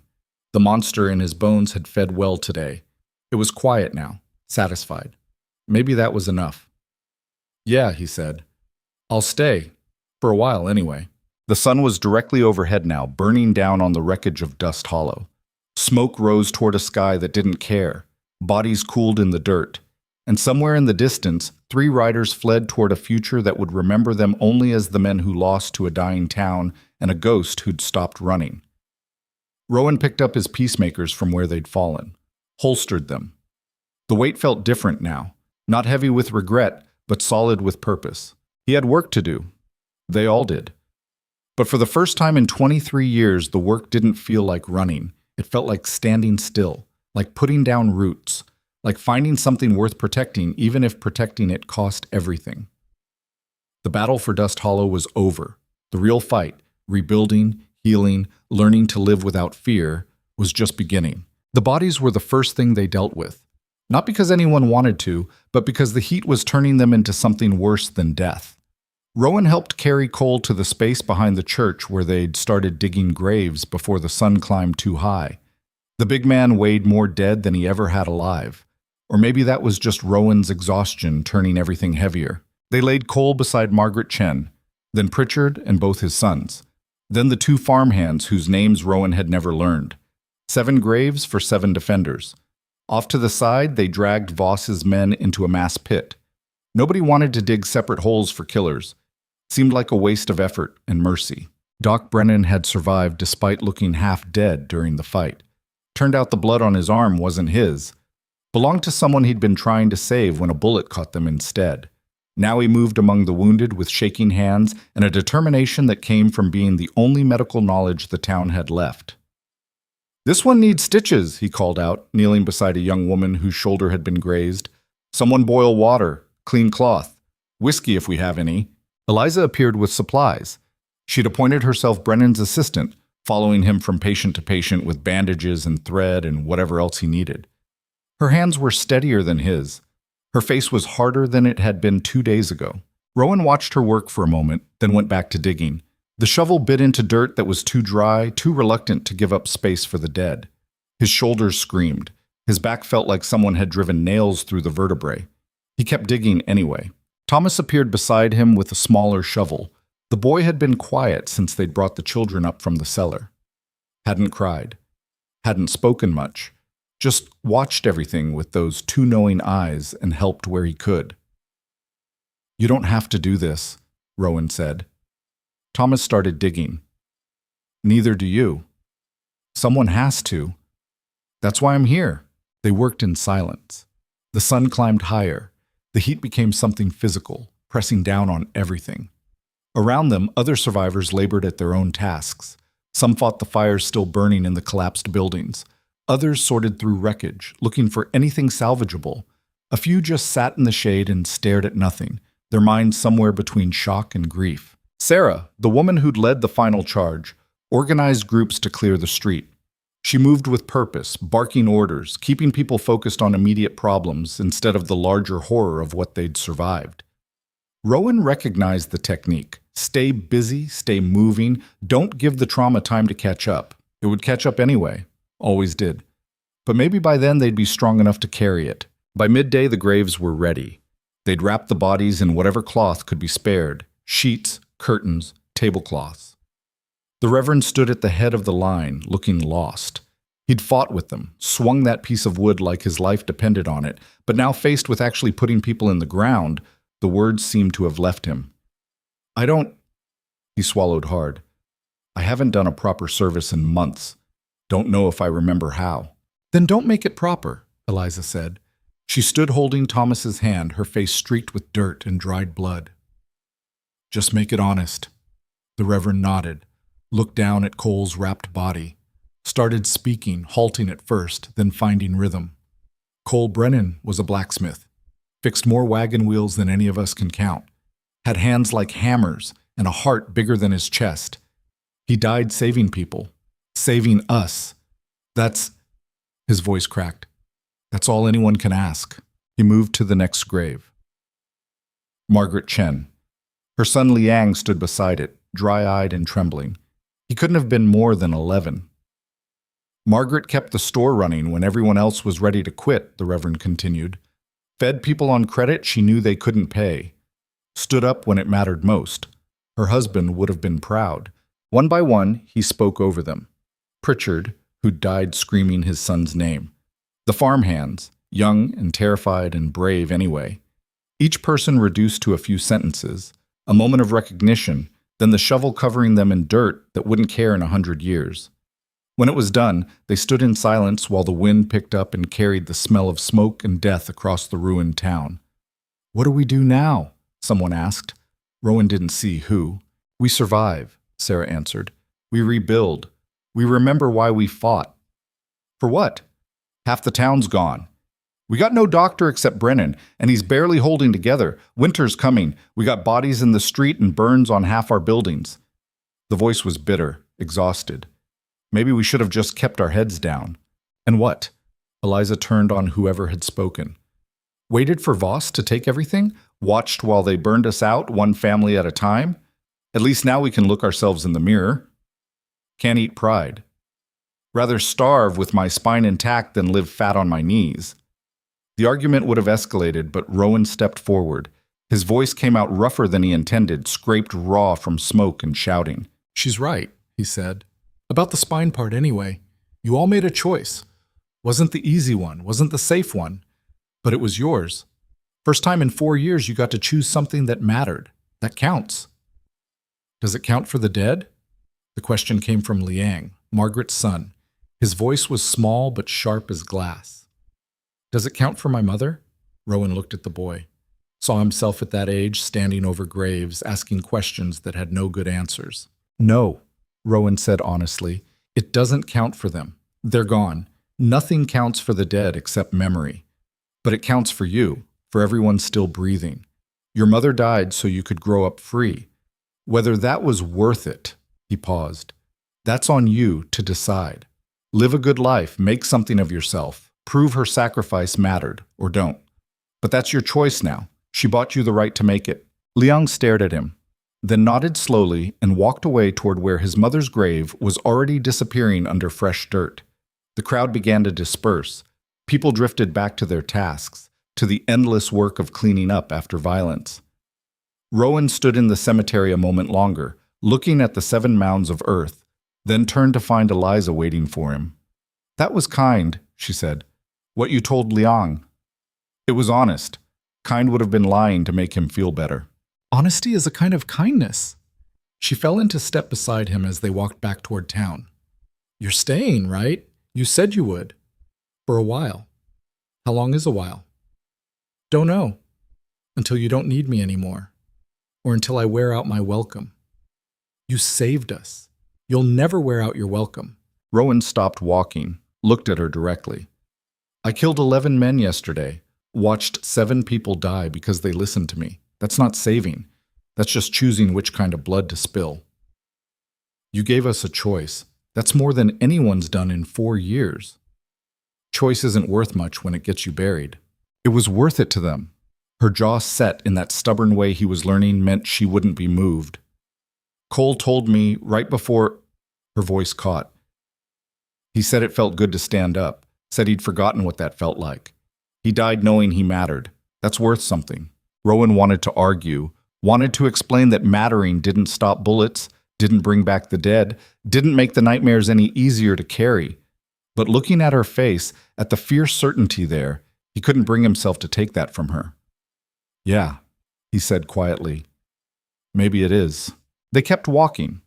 The town opened up before them, ruined, smoking, but alive. People moved through the streets with purpose now. Not the shuffling, head-down walk of the defeated, but something straighter. Something that might have been hope if hope hadn't been beaten out of the territory so thoroughly. Sarah had organized a water brigade to fight the remaining fires. A line of people passed buckets from the well to the burning buildings, working in rhythm. It was slow, inefficient, but it was working. The flames were dying. Near the general store, someone was already clearing rubble, sorting wood that could be reused from wood that was too charred. Planning, rebuilding, moving forward. Thomas sat on the steps of what used to be the boarding house, whittling something with a knife too big for his hands. He looked up as Rowan approached. "What are you making?" Rowan asked. "Don't know yet." The boy kept carving. "Figure I'll know when it's done." Rowan sat beside him. His body protested, every joint aching, every muscle screaming. He sat anyway, watching the town work. "You scared?" Rowan asked. "Yeah." "Of what?" "That they'll come back. That this was for nothing. That we'll wake up tomorrow and everything will be like before." Thomas paused in his carving. "That my sister will realize she almost got killed for nothing and hate me for it." "Why would she hate you?" "Because it started with me. Pike grabbed me, Eliza stood up for me, everything after. It's because she wouldn't let them take me." Rowan considered that. "You think she regrets it?" "I don't know." "Want my opinion?" "Not really, but you're going to give it anyway." Despite everything, Rowan almost smiled. "Your sister doesn't regret standing up for you. Maybe regrets that people died. Maybe wishes it could have gone different. But the part where she protected you? That's not something she'll ever regret. That's what family does." "Even if it gets them killed?" "Especially then." Thomas went back to whittling. The knife scraped against wood, slow and methodical. After a moment, he spoke again. "You got family, Mr. Cade?" "Had, long time ago." "What happened?" "I left. Kept leaving. Figured I was too dangerous to be around, too broken to fix. Thought I was protecting them by staying away." Rowan watched the people working in the street. "Turned out I was just protecting myself from having to be better." "You think you were wrong?"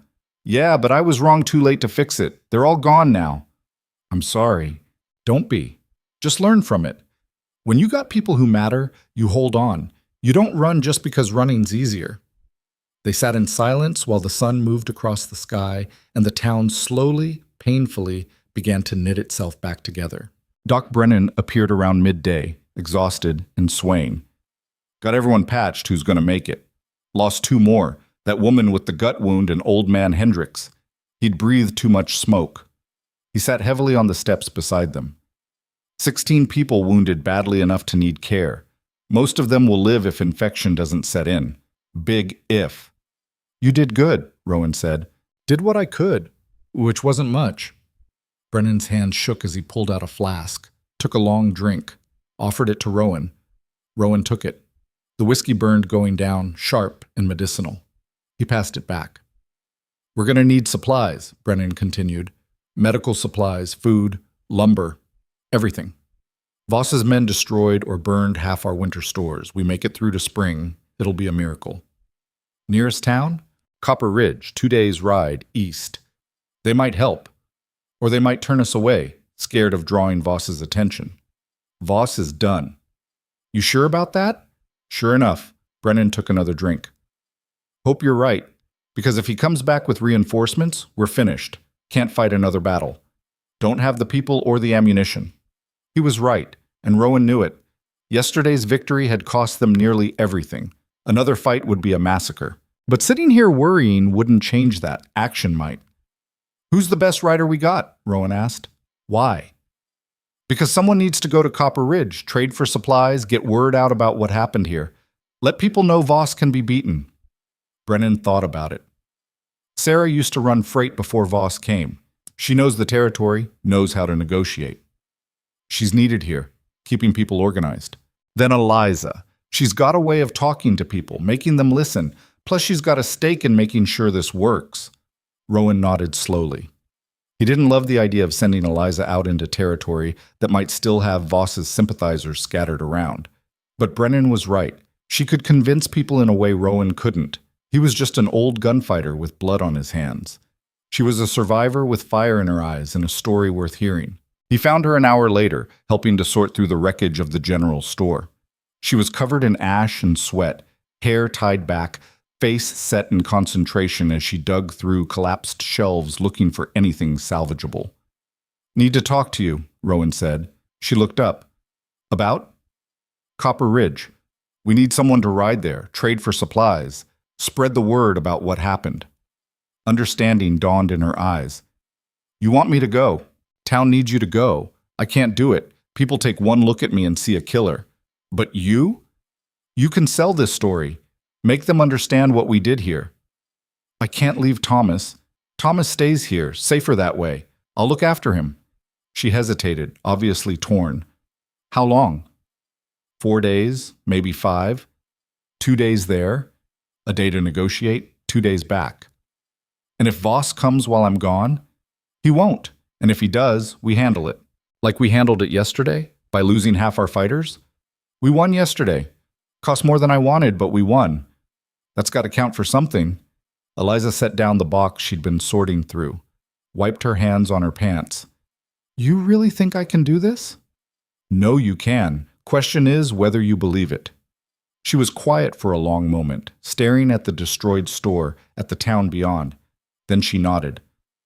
"All right, I'll go. But you keep Thomas safe. If anything happens to him, nothing will happen to him. Promise me." "I promise." She held his gaze, searching for something. Must have found it because she nodded again, sharper this time. "When do I leave?" "Tomorrow morning. Gives you tonight to prepare. Say goodbye." "Tomorrow, then." She went back to sorting. Rowan left her to it, walking back through town toward where the boarding house used to stand. Half of it was still intact. The other half was a charred skeleton. He climbed the stairs to his room, found it surprisingly untouched.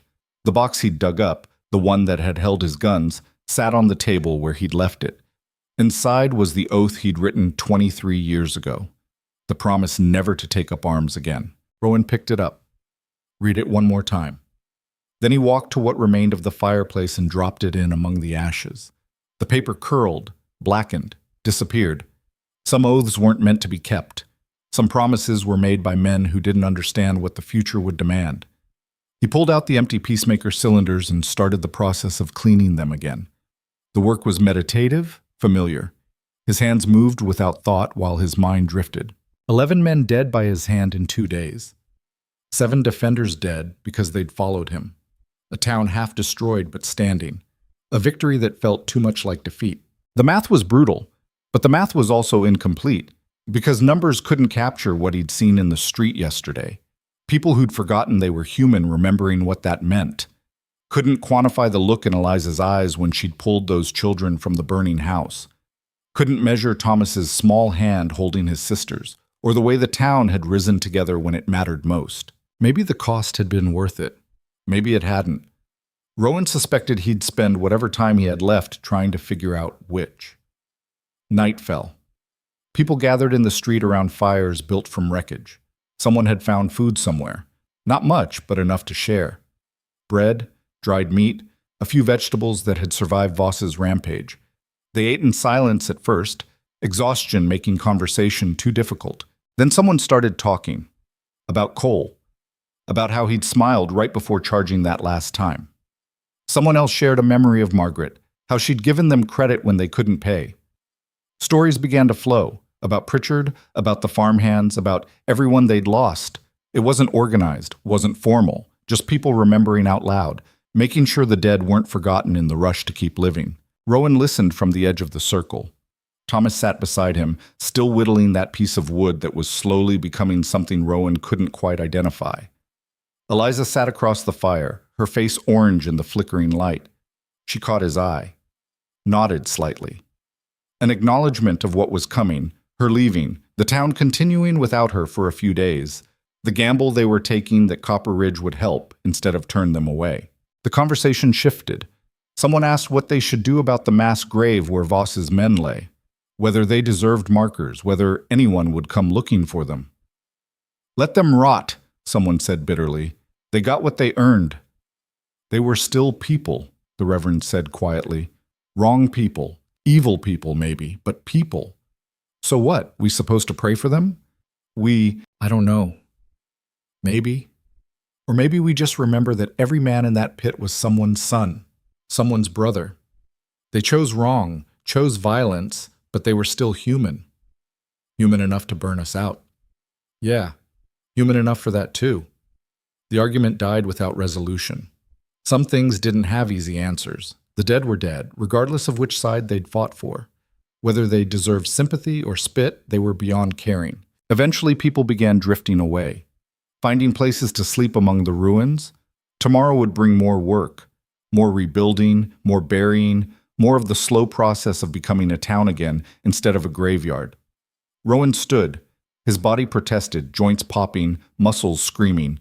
He ignored them and started walking toward the cemetery. Where are you going? Thomas asked. To check on something. You should get some sleep. Don't want to sleep yet. Then come on. They walked together through the dark town. Above them, stars scattered across a sky too clear for what had happened beneath it. The cemetery was quiet, just 7 mounds of fresh earth in the larger pit where Voss's men were already being forgotten. Rowan stood looking at the graves. Thomas stood beside him. You gonna say something? The boy asked. Like what? I don't know. Something meaningful. Rowan thought about that, about all the words that could be said over dead people who couldn't hear them, about meaning and purpose and whether any of it mattered once you were cold in the ground. They died standing up, he said finally. That's all I got. They died standing up instead of kneeling. Whatever comes after, they got that much. You think there is something after? Don't know. Hope so, but I don't know. They stood there a while longer, 2 living people keeping company with the dead. Then Thomas spoke again, his voice small in the darkness. I'm glad you're here, Mr. Cade. Yeah? Yeah. I don't think we'd have made it without you. You'd have found a way. People always do. Maybe. But I'm still glad. Rowan didn't know what to say to that, so he just put his hand on the boy's shoulder. Brief contact, nothing more. And they stood together while the night deepened and the town slept and the dead kept their eternal silence. Tomorrow, Eliza would ride east. The town would continue the work of rebuilding. Life would push forward because life always did, regardless of who got left behind. But tonight, there was just this. The quiet. The stars. 2 survivors marking the passage of those who'd stood when standing cost everything. It wasn't much, but it was honest. And honesty was all Rowan had left to give. Eliza left before dawn. Rowan stood in the street and watched her disappear into the gray pre-morning light, saddlebags packed with what little they could spare for trade. She sat her horse well, back straight despite the exhaustion carved into her face. She'd kissed Thomas goodbye, told him to behave, told Rowan to keep his promise. Then she'd ridden out without looking back. Smart. Looking back made leaving harder. Thomas stood beside Rowan, watching until his sister was just a shape in the distance, then nothing at all. The boy's face was carefully neutral, but his hands were clenched tight at his sides. She'll be back, Rowan said. You don't know that. No, but I believe it. Sometimes that has to be enough. They went back to work. There was always more work. The fires were out, but the wreckage remained. Collapsed buildings had to be dismantled carefully, salvaging what could be saved. Bodies, both human and animal, had to be dealt with before disease set in. The well needed checking to make sure ash and debris hadn't contaminated the water. 100 small tasks, each one necessary, each one exhausting. Rowan threw himself into the labor. His body screamed at him, reminding him he was 61 and had no business hauling timber or digging through rubble. He ignored it. Pain was better than thinking. Thinking led to counting the dead, to replaying every moment of the battle, to wondering if different choices might have saved someone. Sarah organized crews, assigning tasks with the efficiency of someone who'd done this kind of work before. She put Rowan with a group clearing the burned feed store, pulling down walls that were too damaged to save. Careful, she called out as Rowan and 2 other men worked a support beam loose. It's going to come down fast when it goes. They stepped back. The beam cracked, groaned, and the entire north wall collapsed inward with a crash that sent dust billowing into the morning air. When it settled, they could see through to what had been the back room. A figure lay there, half buried in debris. One of Voss's men, overlooked in yesterday's chaos. Dead for at least a day, maybe longer. Another one of the workers muttered. How many's that make? 18, Sarah said. She'd been keeping count. 18 of theirs, 7 of ours. The math sounded better when you said it that way. Like a victory instead of a tragedy. Rowan knew better. 7 families destroyed. 7 people who'd trusted him and paid for it with everything. The fact that the other side lost more didn't make those 7 any less dead. They pulled the body out, added it to the mass grave. Kept working. By midday, the sun was brutal. Rowan's shirt was soaked through with sweat, his hands raw despite the calluses. He sat in the shade of what used to be the saloon and drank water that tasted like ash. Thomas appeared with food, hard bread and dried meat, barely enough to matter but better than nothing. The boy sat beside him, eating in silence. You doing all right? Rowan asked. Thomas shrugged. I guess. That's not an answer. Don't have a better one. The boy picked at his bread. Everyone keeps asking if I'm okay. I don't know what they want me to say. Yeah, I'm okay. People died. My sister rode off into country that might still have Voss's people in it. The town's half destroyed. But sure, I'm okay. Fair enough. They ate without talking. Around them, the town continued its slow resurrection. Hammer blows echoed from where someone was rebuilding a fence. Voices called back and forth, coordinating work. Life pushing forward because the alternative was giving up, and they'd come too far to give up now. Mr. Cade? Thomas's voice was quieter now. You think it was worth it, everything that happened? Rowan didn't answer right away. It was the same question everyone kept asking, in different words. The same question he kept asking himself. I think, he said slowly, that worth is something you decide after, not during. Right now we're still in the middle. Ask me again in a year. What if we don't make it a year? Then we won't have to answer.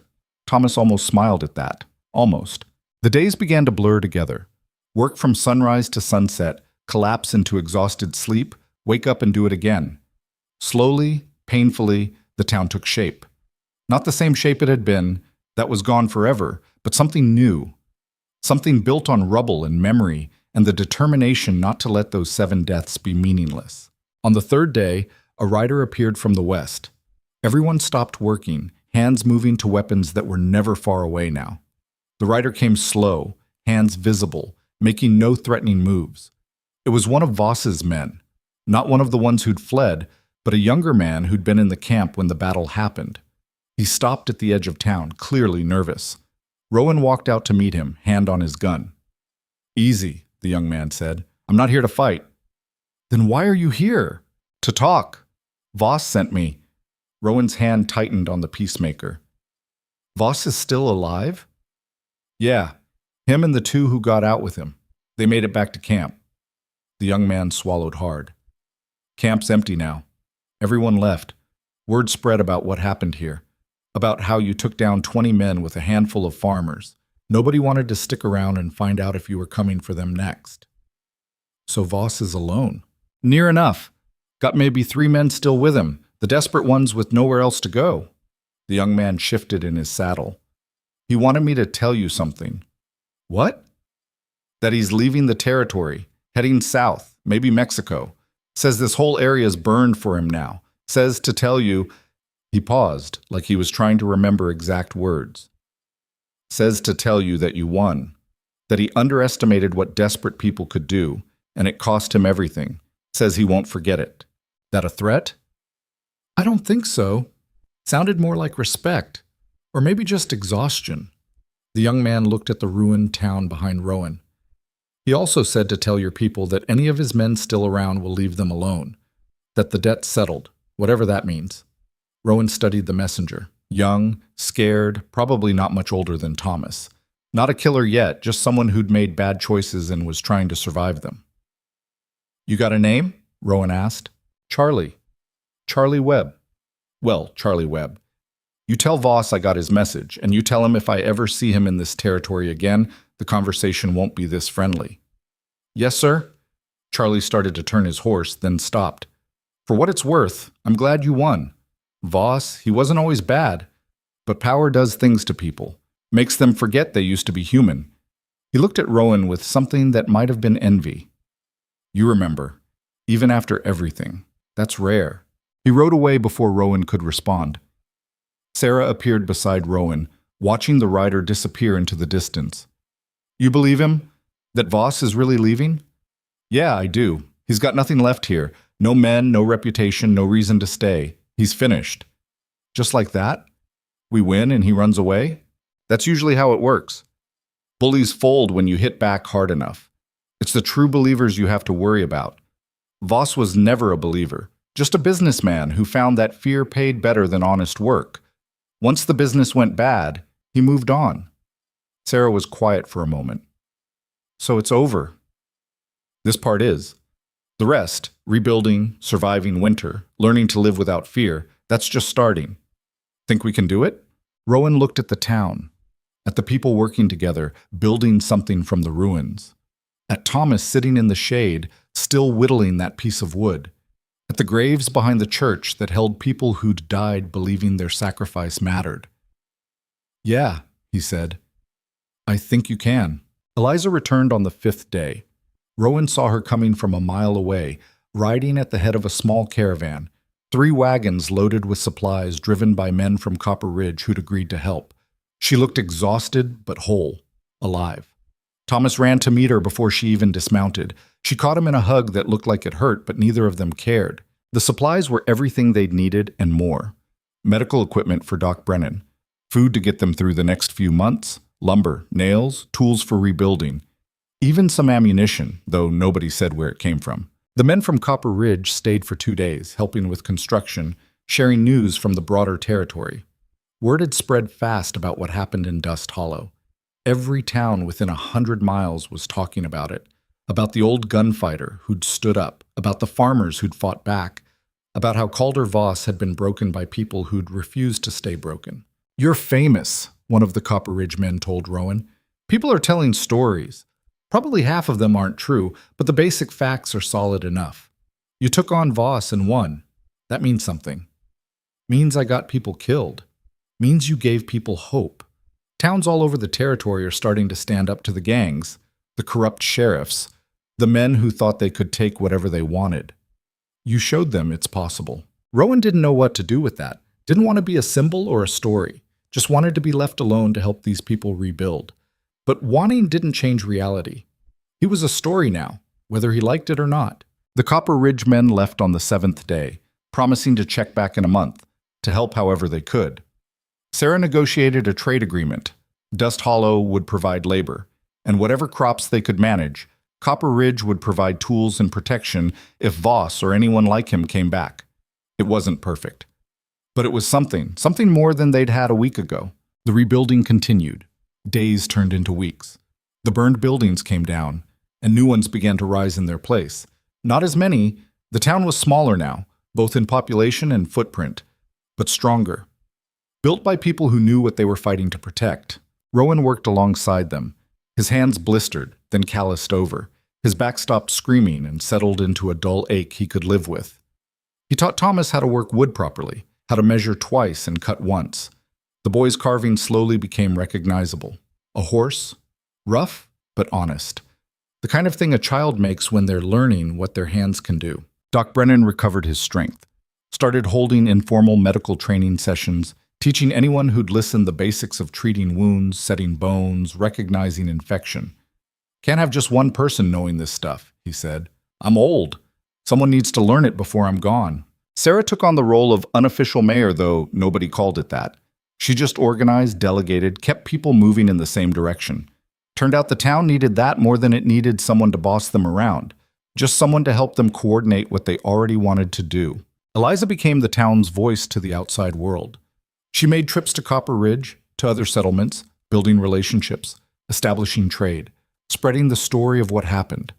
She was good at it, had a way of talking that made people listen, made them believe that change was possible. Thomas grew.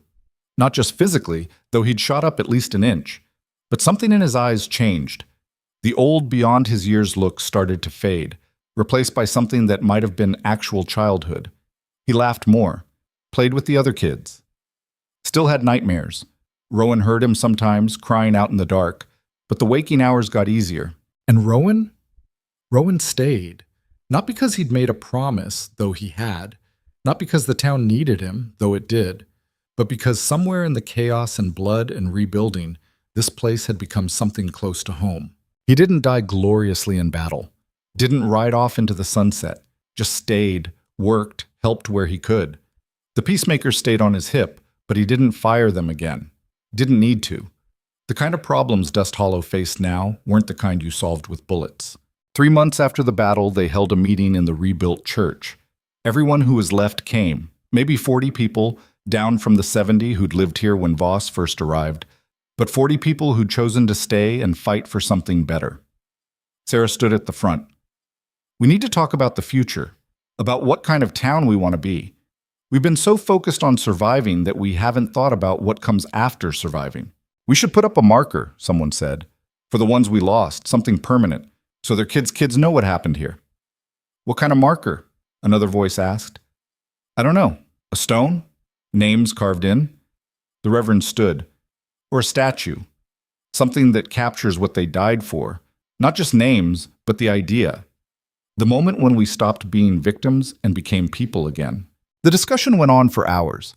Some wanted something grand. Others wanted simple. Eventually, they settled on a compromise.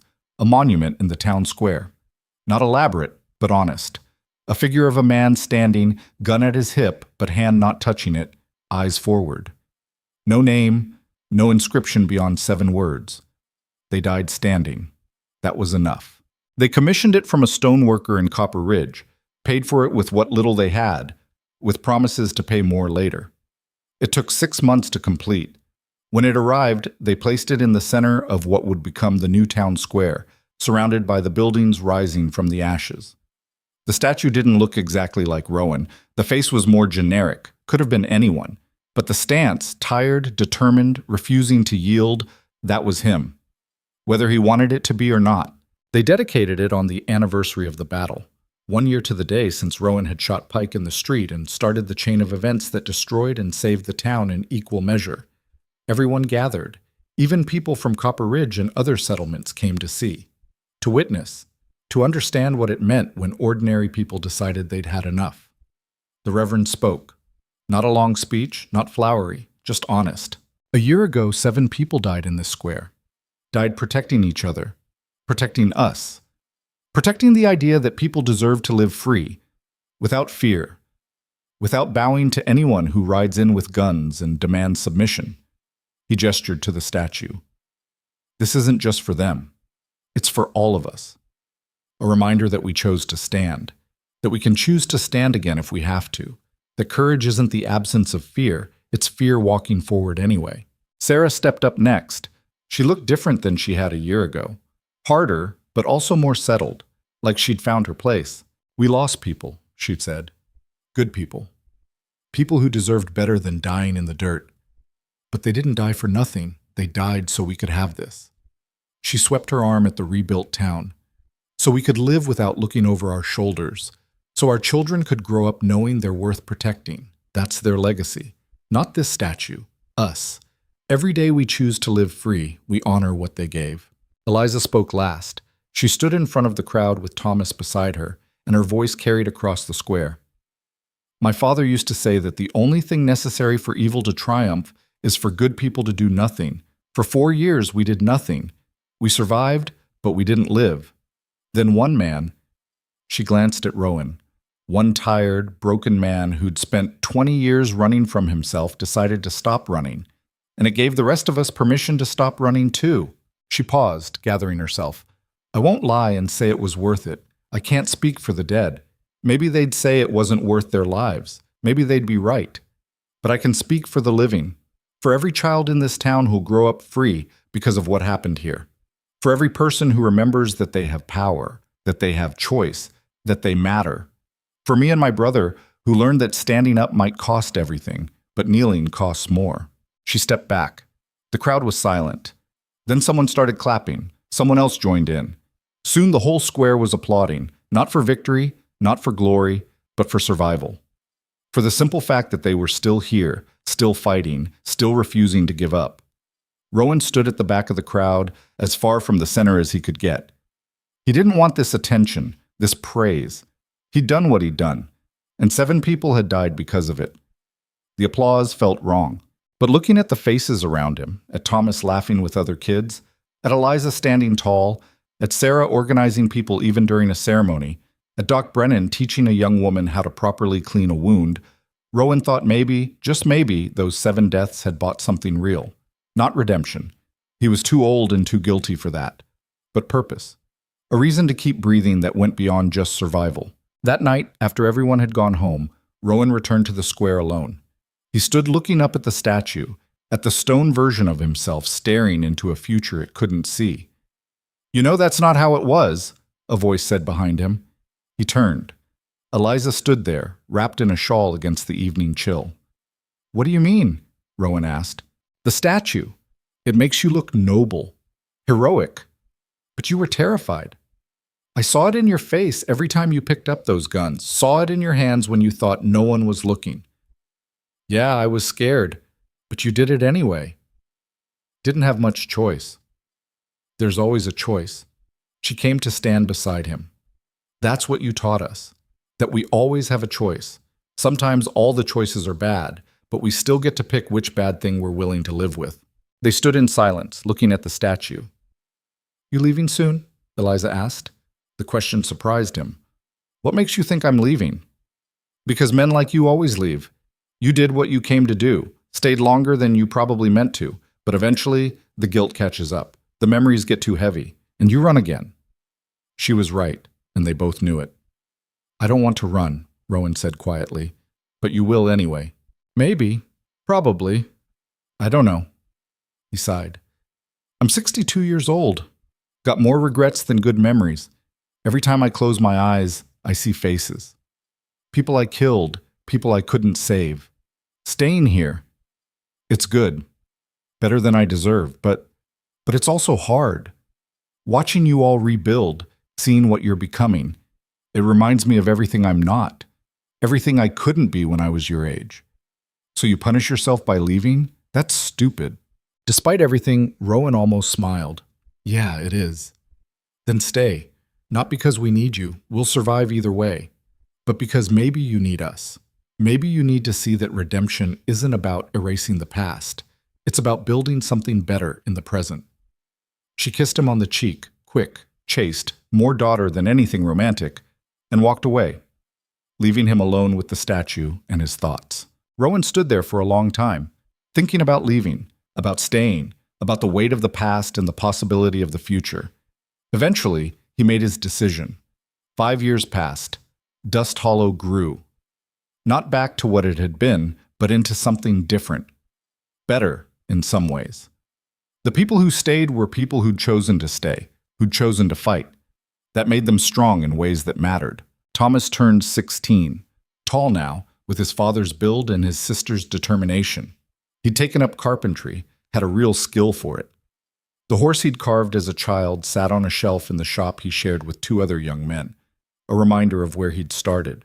Eliza had become the de facto leader of the town's council, though she insisted it was a group effort. She'd married a man from Copper Ridge, a schoolteacher who'd moved to Dust Hollow to help establish a real school. They had a daughter, 2 years old, who Eliza had named Margaret. Doc Brennan had died quietly in his sleep at 79. They buried him beside the 7 from the battle.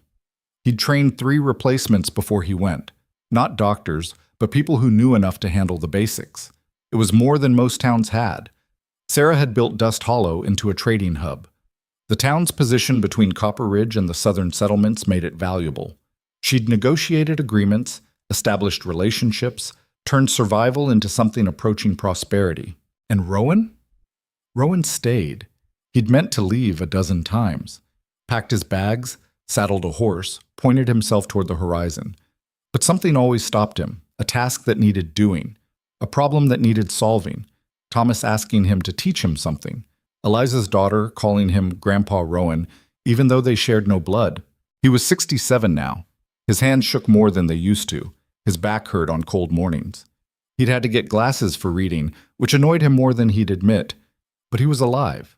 More than that, he was living. The peacemaker stayed holstered on the wall of his room in the rebuilt boarding house. He cleaned them occasionally, more out of habit than necessity. Hadn't fired them in 5 years. Hoped he'd never have to again. The town had other defenders now.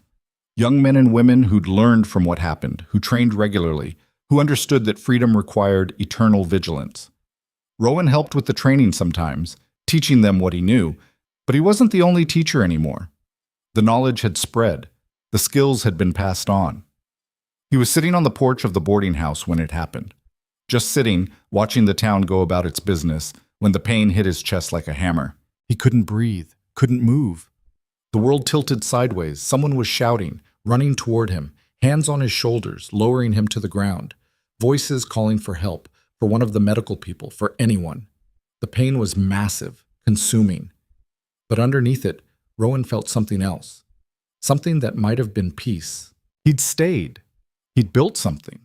He'd lived long enough to see the children of the people he'd saved become adults who understood what they were protecting. That was enough. More than enough. Faces swam into view above him. Thomas, older now but still recognizable. Eliza, her face tight with fear. Others he knew, others he'd helped. Others who'd become family even though he'd never meant to have a family again. "Don't you dare," Eliza said, her voice cracking. "Don't you dare leave us now." But Rowan knew. He'd known enough dying men to recognize the signs in himself. This wasn't something will or determination could fight. This was the body giving up, worn out from too many years of too much violence. "It's okay," he tried to say, not sure if the words actually came out. "It's okay."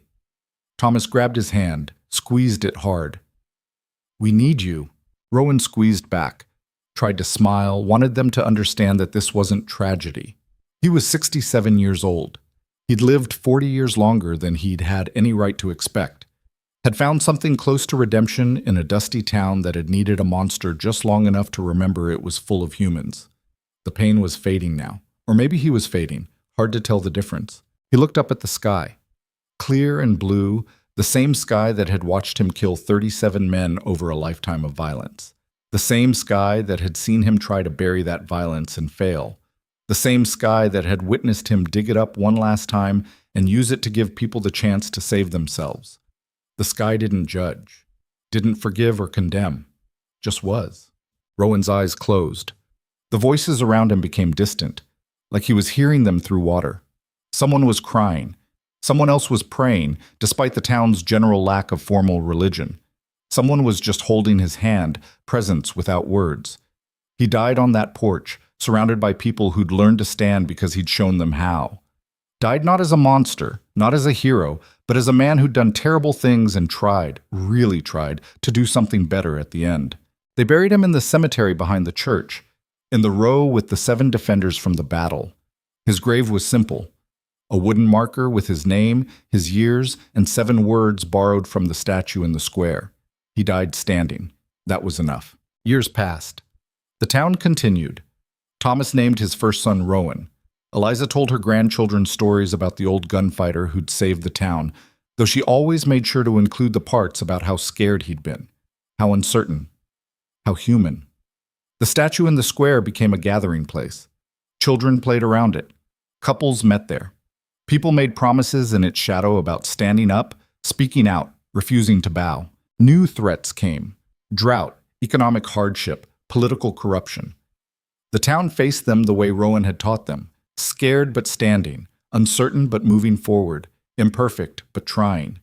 Some battles they won, some they lost, but they never stopped fighting, never went back to the silence and submission that had nearly destroyed them. 30 years after the battle, after Dust Hollow had become a real city with actual buildings and paved streets and problems more complex than surviving the winter, they held a ceremony at the statue. The original survivors were old now, gray-haired and slow-moving. But they came. Eliza, walking with a cane but still sharp-eyed. Thomas, a master carpenter whose work was known throughout the territory.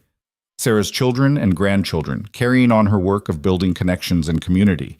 They stood in front of the statue while a young woman, one of the town's council members, born 15 years after the battle, read the names of everyone who'd died that day.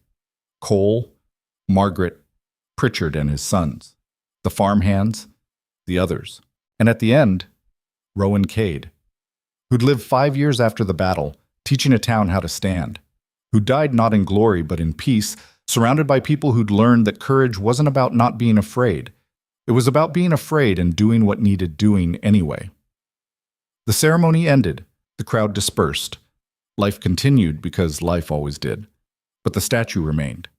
And the story remained. And the lesson remained. That fear is a cage only if you let it be.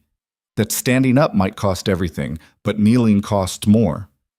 That ordinary people facing impossible odds can still choose to fight. And sometimes, just sometimes, that choice is enough to change everything. Rowan Cade had been a killer, a coward, a man who'd run from himself for 20 years. But in the end, when it mattered most, he'd been something else. He'd been the match that lit the fire, the first voice that said, enough. The example that proved change was possible. He'd been imperfect, broken, haunted by ghosts that never quite left him alone. But he'd stood anyway. And in a world that demanded submission, that was everything. The town of Dust Hollow thrived where silence had once ruled. Not because one man had saved them, but because he'd shown them they could save themselves. That was his legacy. Not the violence, not the blood, but the moment when broken people remembered they'd once been whole and decided to become whole again. The statue stood in the square, bronze and stone, staring toward a future it couldn't see but it helped create. A tired gunfighter with quiet defiance in his stance. Not a symbol of violence, but of the moment a broken place chose to fight back. And that choice, that single, terrifying, necessary choice, echoed across generations. In the stories grandparents told their grandchildren, in the way people met each other's eyes without fear, in the understanding that dignity wasn't given by the powerful to the weak, but claimed by the brave from those who tried to take it away. Dust Hollow lived, and in living, it remembered, not perfectly, not without struggle, but honestly. And honesty in the end was all anyone could ask for. The sun set over the town, painting the statue in shades of red and gold. Tomorrow would bring new challenges, new fears, new reasons to kneel. But tonight, the people of Dust Hollow stood, and that was enough.